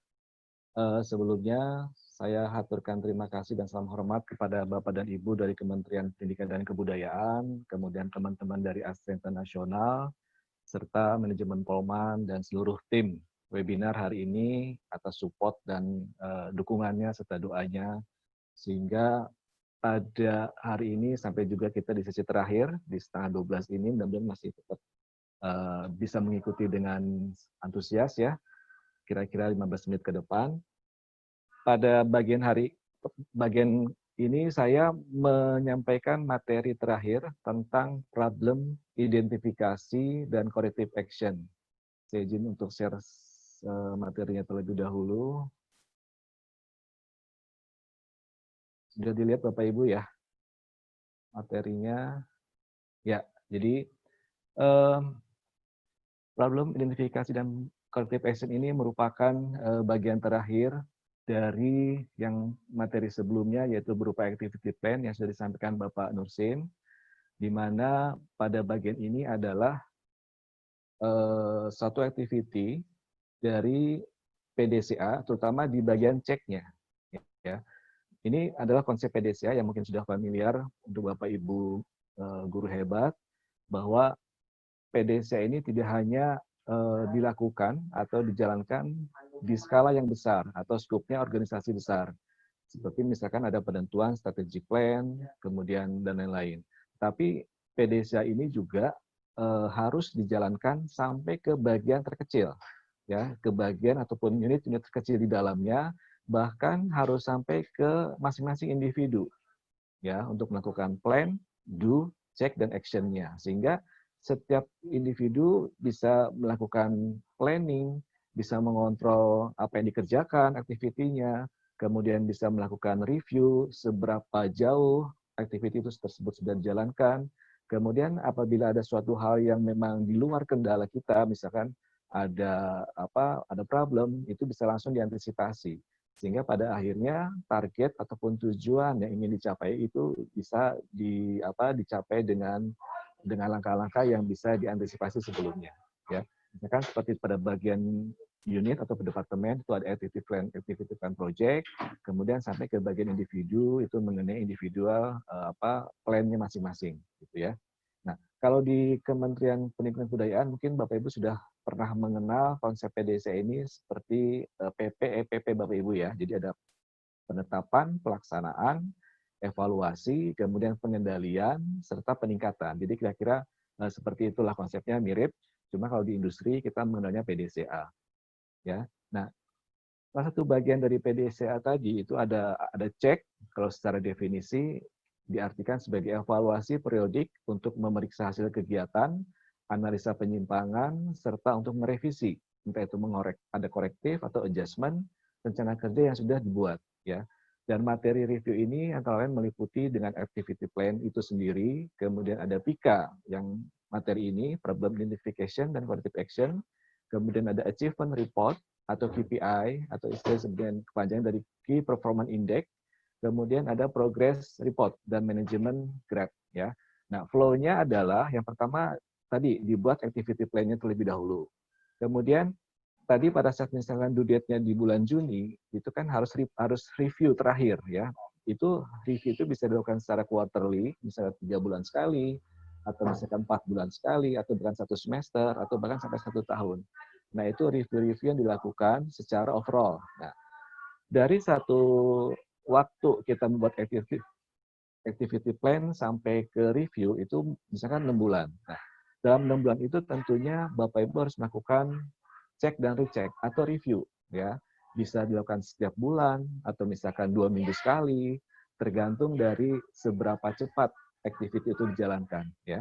Jadi nah, di sini saya ingin membantu mencontohkan satu notulensi dari satu review koordinasi berupa MOM atau Minute of Meeting, di mana istilahnya kertas kerja MOM ini bisa dipakai untuk melihat seberapa jauh progresnya yang sudah dicapai sebelum-sebelumnya, sehingga apabila ada kendala itu bisa langsung termonitor, ya. Saya contohkan seperti ini reportnya. Secara sederhana, ini tadi activity plan yang tadi sudah dibahas sebelumnya. Nah, ini contoh daripada kertas kerja untuk notulensi meeting atau istilahnya MOM, ya, Minute of Meeting. Di sini dijelaskan ada misalkan waktu, ya, ada waktunya kapan dilakukan, kemudian tempatnya, kemudian agendanya apa yang akan dibahas, kemudian ada pesertanya siapa yang datang, kemudian di bagian tabelnya ada isunya apa yang mau dibahas, kemudian action yang sudah dilakukan apa, yang diusulkan apa, kemudian siapa PIC, kemudian ada first meeting, itu meeting yang waktu yang akan dilakukan pada hari itu. Misalnya kita meeting hari ini, hari Rabu 24. Tapi dari setiap activity itu, misalkan due date masing-masing activity, misalkan hari minggu depan, ya, tanggal 1 Juli misalnya. Nah, dari hari ini sampai ke due date 1 Juli, itu apakah ada koordinasi meeting berikutnya atau tidak? Kalau misalkan ada, silakan ditentukan. Misalnya update meetingnya hari Senin, misalnya 29 Juni. Kemudian ada due date yang tadi 1 Juli tadi, baru terakhirnya adalah status. Nah, status ini untuk membantu Bapak Ibu dalam memonitor, ya. Di sini saya bantu ada 4 kategori, ada done, drop, hold, sama aktif. Artinya setiap activity itu bisa dipilih pada saat update meeting berikutnya. Misalnya, oh, activity yang nomor 1 sudah done, ya udah kita pilih done. Oh, yang nomor 2 masih aktif karena masih belum selesai due date-nya. Itu silakan dipilih aktifnya, seperti itu. Nah, kalau Bapak Ibu memilih salah satu yang dari 4 ini, itu dipermudah dengan dengan ada istilahnya apa namanya, simbol ya berupa warna. Jadi, oh kalau yang udah done itu hijau, artinya sudah aman gitu ya. Atau drop misalnya, artinya tidak diteruskan kembali. Sementara untuk yang aktif, itu yang masih ungu, yang masih terus dilakukan activity-nya sampai batas waktu yang ditentukan atau due date-nya itu. Ya. Nah, ini salah satu contoh template dari MOM-nya seperti ini. Saya ambil contoh misalnya seperti ini Bapak Ibu. Jadi ada satu activity, ada pada saat tanggal 3 Maret 2016, kebetulan ini adalah activity real yang saya angkat dari aktivitas sehari-hari. Ada 3 poin di sini. Nah, pada saat itu dilakukan meeting tanggal 3 Maret, ya, tanggal 3 Maret 2016. Nah, dari ke semua 3 ini, due date-nya tanggal 10 Maret. Ya, berarti kita tentukan due date-nya 10 Maret 2016 semuanya. Dan tentunya semuanya masih posisi statusnya masih aktif ya, karena masih belum dijalankan gitu loh. Nah, tapi dari meeting ini, oh kita sudah tentukan, karena due date-nya 10 Maret, sehingga untuk update meeting berikutnya kita sudah tentukan, oh tanggal 7 Maret kita akan melakukan koordinasi yang kedua. Ya, kan hari 3 Maret, nanti yang kedua kan tanggal 7 Maret, di mana due date-nya 10 Maret. Seperti itu. Nah, kemudian pada koordinasi yang kedua, tanggal 7 Maret 2016, MOM ini akan kita bawa lagi nih Bapak Ibu, yang 3 poin ini. Saya ambil contoh seperti ini ya. Jadi ternyata pada saat tanggal 7 Maret di koordinasi yang kedua, itu dari 3 poin ini statusnya sudah berubah. Jadi seperti misalnya audit mutu internal. Ternyata meskipun due date-nya tanggal 10 Maret, masih ada 3 hari lagi, tapi pada saat update meeting yang kedua sudah solve, sudah done. Jadi kita bisa pilih statusnya done. Ya, begitu juga untuk nomor 1, 2, dan 3. Ternyata ada nomor 2 yang masih statusnya masih aktif. Tetapi apakah ini menjadi problem? Belum tentu. Karena masih belum due date. Ya. Due date-nya kan tanggal 10 Maret tadi. Sementara sekarang tanggal 7 Maret. Jadi masih ada waktu 3 hari untuk menyelesaikan ya kegiatan ini. Dan pada tanggal 7 Maret itu juga ternyata dari 3 activity ini ada tambahan activity, yaitu nomor 4. Sehingga Bapak Ibu bisa memasukkan kembali. Ya, nomor 4 adalah activity tambahan yang muncul pada saat meeting yang kedua, di mana due date-nya sama-sama tanggal 10 Maret. Nah, kira-kira seperti ini contoh yang bisa saya tampilkan untuk MOM, untuk notulensi meeting, di mana dengan template ini setidaknya Bapak Ibu bisa membawa setiap kegiatan, setiap activity termonitor. Seberapa jauh activity itu terjalankan, ya apakah statusnya masih aktif ataukah sudah done. Dari MOM ini yang untuk membantu Bapak Ibu sekalian, kadang-kadang kita plan-nya bagus, kemudian dane juga bagus, tapi review-nya kadang-kadang tidak dijalankan. Ataupun dijalankan, tapi notulensi meeting-nya entah kemana. Sehingga pada saat kita mau review di akhir, akan kesulitan. Yang kemarin gimana ya statusnya ya? Nah, jangan sampai seperti itu. Jadi ini dibuat untuk membantu dan mempermudah ya pada saat review yang terakhir. Nah, di review terakhir, kita menggunakan istilahnya template PIKA yang tadi saya sampaikan sebagai judul adalah problem identifikasi dan corrective action. Ya, di sini ada 3 kolom besarannya. Jadi misalnya di progress ataupun achievement ini harus diisi kira-kira penjelasan seperti ini. Pada bagian ini berisi update progress ya atau achievement yang sudah diraih. Disesuaikan dengan waktu review yang tadi saya sampaikan ada quarterly, ada semesteran atau lainnya. Ya ini activity-nya seperti achievement-nya seperti apa. Kemudian pada saat yang kolom kedua, problem identification, nah inilah pada bagian ini berisi problem yang terjadi. Ya, jadi ketika progresnya tidak berjalan sesuai rencana atau achievement-nya tidak sesuai target, kalau dilihat dari MOM yang tadi, itu statusnya masih aktif atau drop atau hold. Ya, kalau yang done artinya sudah selesai, tidak perlu dibawa ke sini lagi karena sudah done ya. Tapi kalau yang aktif, misalkan waktu due date-nya sudah habis, nah, tapi masih aktif nih, nah itu kemungkinan bisa saja ada problem ya di dalam menjalankan aktivitas tersebut. Kemudian kalau sudah kita tentukan problemnya apa, kira-kira sudah kita bisa mengidentifikasi problemnya apa, kemudian kita bisa di kolom berikutnya adalah corrective action. Pada bagian ini berisi langkah-langkah yang diusulkan, yang harus dilakukan sesuai dengan problem yang identifikasi. Jadi secara runut kita bisa mencari kesimpulan, oh ini problem ini ada, kemudian aktivitas berikutnya apa ya gitu. Nah ini dengan corrective action. Kemudian berikutnya sama dengan aktivitas yang tadi ada due date, ada PIC, kemudian ada faktor biaya kalau memang itu muncul biaya ya, sehingga bisa diusulkan ke manajemen ataupun si pemilik project pada saat saat mereka mereview. Jadi misalkan setelah 6 bulan kita direview, oh ternyata dari beberapa activity itu masih ada terkendala nih pada saat melakukan cek atau review ini. Setelah ada cek, baru kita melanjutkan atau bergulir ke PDCA berikutnya, yaitu action yang terakhir. Nah, sehingga lengkaplah sudah konsep PDCA ini bisa dijalankan secara keseluruhan, di mana di bagian PIKA ini menjadi seolah-olah ujung dari review. Ya, meskipun tadi saya bilang bisa 1 semesteran, bisa 1 tahunan. Ya, seperti itu. Nah, ini sebagai contoh yang saya ambil dari aktivitas sehari-hari juga. Jadi ada progress achievement-nya seperti ini pada poin nomor 1 sampai dengan 2. Kemudian ada problem identification yang bisa saya identifikasi karena pada saat itu due date-nya sudah lewat, ya. Kemudian kira-kira apa nih corrective action-nya? Seperti itu. Dan due date-nya jadi mundur berikutnya ya. Di bulan Agustus, kalau tadi Maret, mungkin sekarang jadi Agustus. Yang PSI masih kebetulan saya sendiri dan tanpa ada biaya. Nah, sampai ke report PIKA ini, itu yang nanti akan dibawa pada saat review terakhir. Ya. Nah, kalau misalnya ada beberapa activity ataupun project yang sejenis atau yang mirip-mirip dengan ini, corrective action yang kita sudah buat ini kan istilahnya tindakan pencegahan ya, atau corrective action. Nanti berikutnya adalah bisa dibuat atau dijadikan sebagai preventif, langkah-langkah untuk mencegah, sehingga ini tidak akan terjadi kembali untuk kasus-kasus yang mirip. Ya, kalau tadi kita mengoreksi, berikutnya adalah mencegah supaya tidak terjadi hal-hal yang sama. Kira-kira seperti itu. Bagaimana Bapak Ibu? Apakah bisa dipahami? Penjelasan saya cukup singkat ini, hanya waktu 15 menit. Mudah-mudahan bisa dipahami ya flow-nya dari mulai activity plan, kemudian ada notulensi meeting, di MOM review, dan terakhirnya adalah di PIKA, problem identification dan corrective action. Kira-kira begitu. Semoga Bapak Ibu bisa memahami. Nanti kalau misalkan ada yang belum paham sekali, kita juga dari template kosong saya siapkan juga pada bagian terakhir, nanti akan di-share linknya untuk mencoba untuk dilatih Bapak Ibu ya. Kira-kira seberapa jauh Bapak Ibu bisa menerapkan PIKA ini dalam kegiatan Bapak Ibu sehari-hari. Yang pastinya akan membantu proses untuk pemenuhan PDCA-nya. Baik, kira-kira seperti itu materi yang bisa saya sampaikan. Semoga bermanfaat. Terima kasih. Assalamualaikum warahmatullahi wabarakatuh.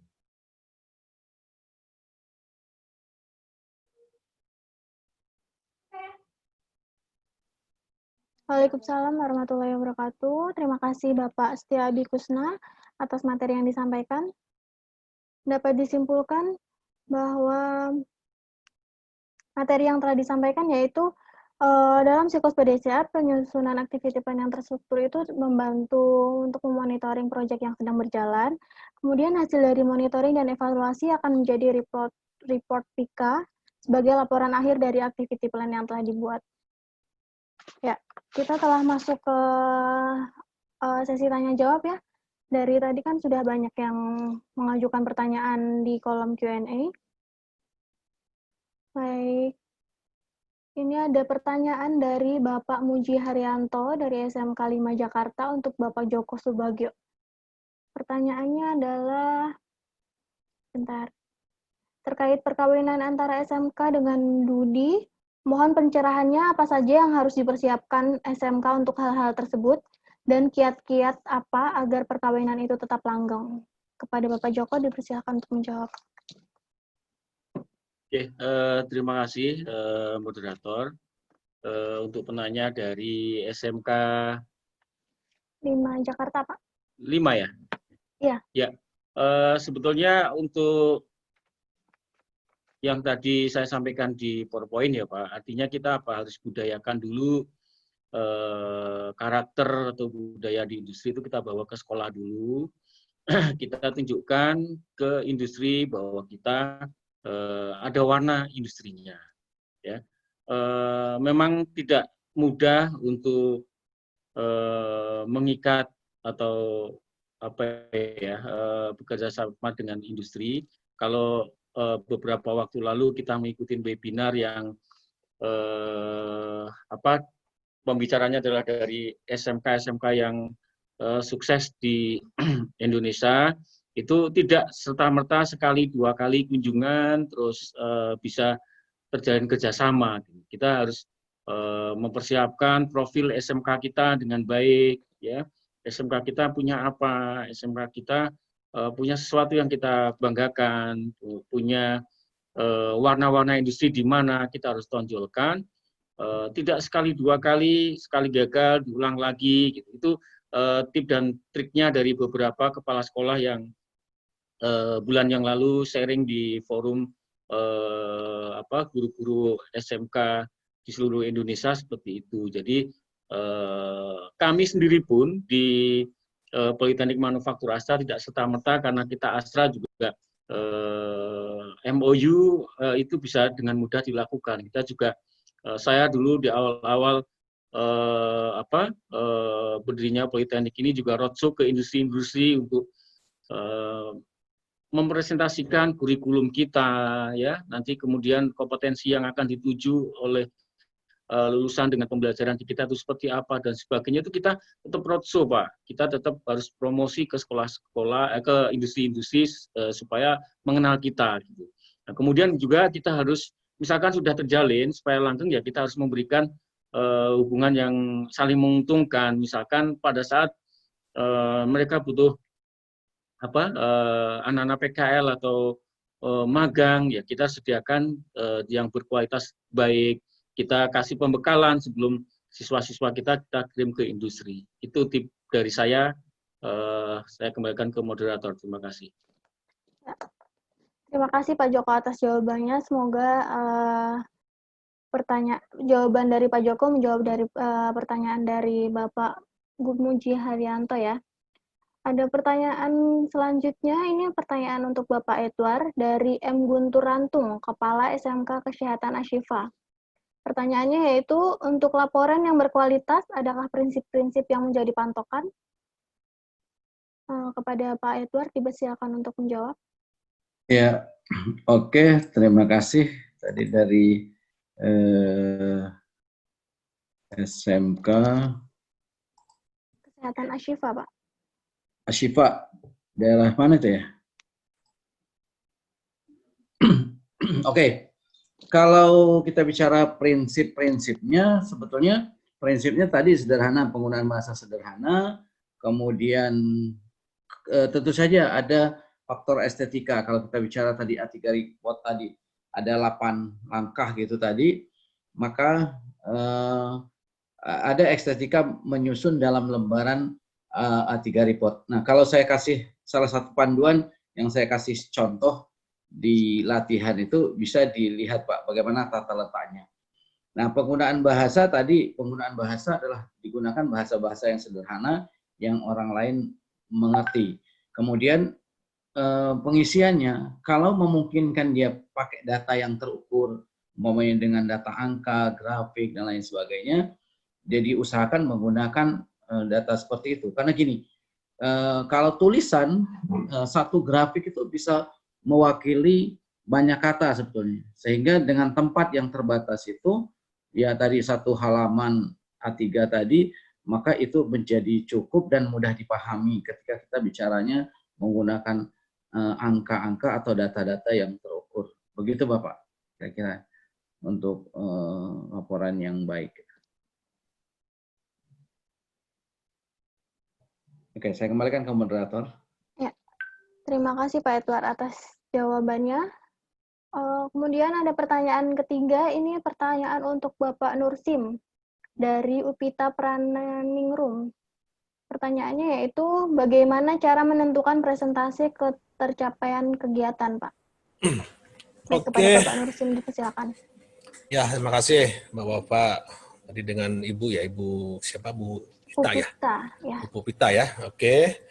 Ya, jadi memang kalau kita menentukan presentasi capaian, kalau kita berbasis quantity ya, mungkin akan lebih mudah ya, Bapak Ibu, kita bisa kita bisa presentasikan lah. Misalnya tadi kalau saya contohkan kan membuat skill mapping ya, skill mapping pengajar kita misalnya ya.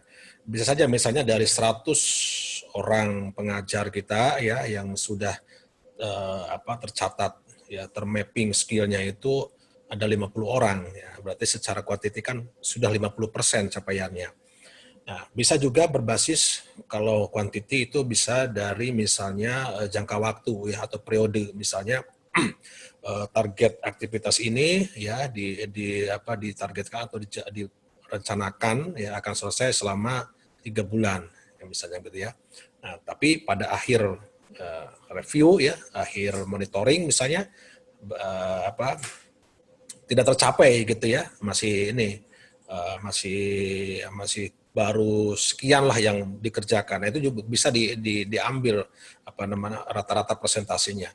Memang yang agak sulit kita menentukan jika tadi ya di awal aktivitasnya itu berupa yang sifatnya kualitatif. Nah, ini mungkin akan lebih subjektif ya Bapak Ibu.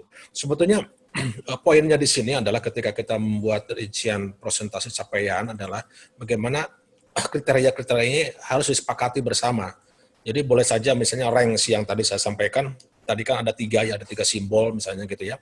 Bisa saja misalnya biar lebih mudah Bapak Ibu membuat persentase capaiannya itu lebih banyak lagi. Misalnya ada 5 simbol. Katakanlah 0 sampai 25 simbolnya ini, 25 sampai 50 simbolnya ini. Nah, semakin banyak cutting misalnya gitu ya, pemotongan capaian-capaian ini, kita lebih mudah mempresentasikannya gitu kan ya.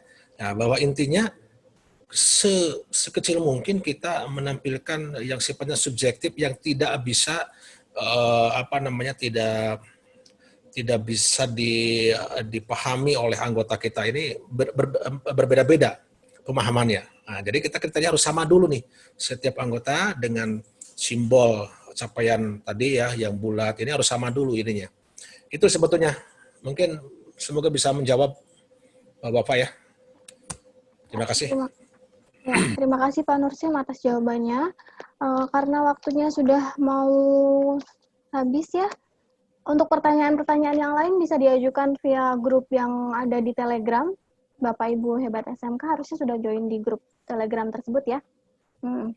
Lalu untuk link yang sudah di-share, di situ ada tugas yang bisa dikerjakan, yang deadline-nya adalah hari Sabtu tanggal 4 Juli 2020 jam 4 sore, yang akan dikumpulkan di email workshop@polman.astra.ac.id.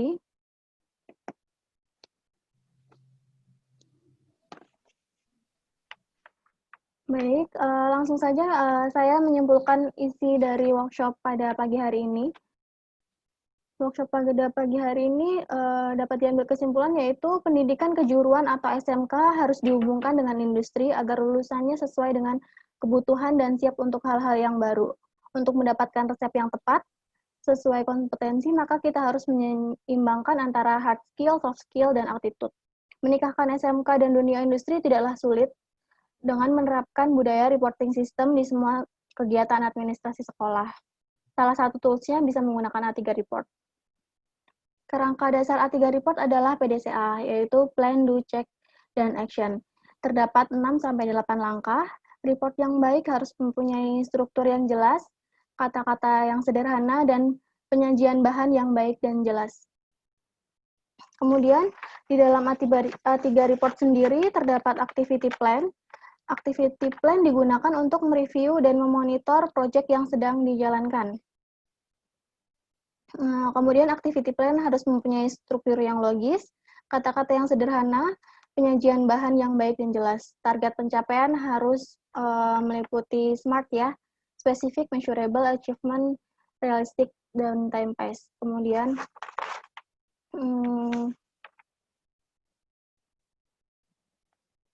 nah, di situ dapat dilihat untuk latihan dapat dikumpulkan di email workshop@polman.astra.ac.id paling lambat pada tanggal 8 Juli 2020. Yang nantinya akan kita bahas di workshop kedua pada tanggal 8 Juli. Untuk Bapak dan Ibu SMK Hebat, diingatkan kembali untuk mengisi reminder kuesioner ya. Linknya ada di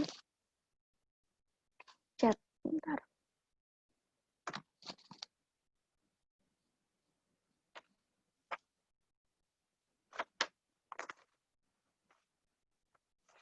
Baik. Tak terasa ya, kita sudah sampai di penghujung acara. Terima kasih atas partisipasi dan kerjasamanya. Dan tentunya yang semangatnya juga. Terima kasih juga kepada bapak-bapak pembicara, dan terima kasih juga untuk seluruh manajemen yang telah mendukung berjalannya acara ini.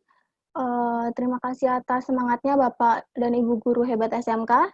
Sampai jumpa di tempat yang sama dan jam yang sama pada tanggal 8 Juli 2020. Untuk due date tugasnya tadi yang benar tanggal 4 Juli ya.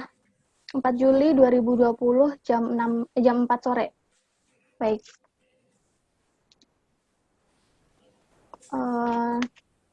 Saya Wafa Nurudat sebagai moderator. Mohon maaf apabila banyak salah atau perkataan. Wabillahi taufiq wal hidayah. Wassalamualaikum warahmatullahi wabarakatuh. Semangat, salam sehat selalu. Waalaikumsalam warahmatullahi wabarakatuh. Assalamualaikum. Terima kasih. Terima kasih. Terima kasih. Terima kasih.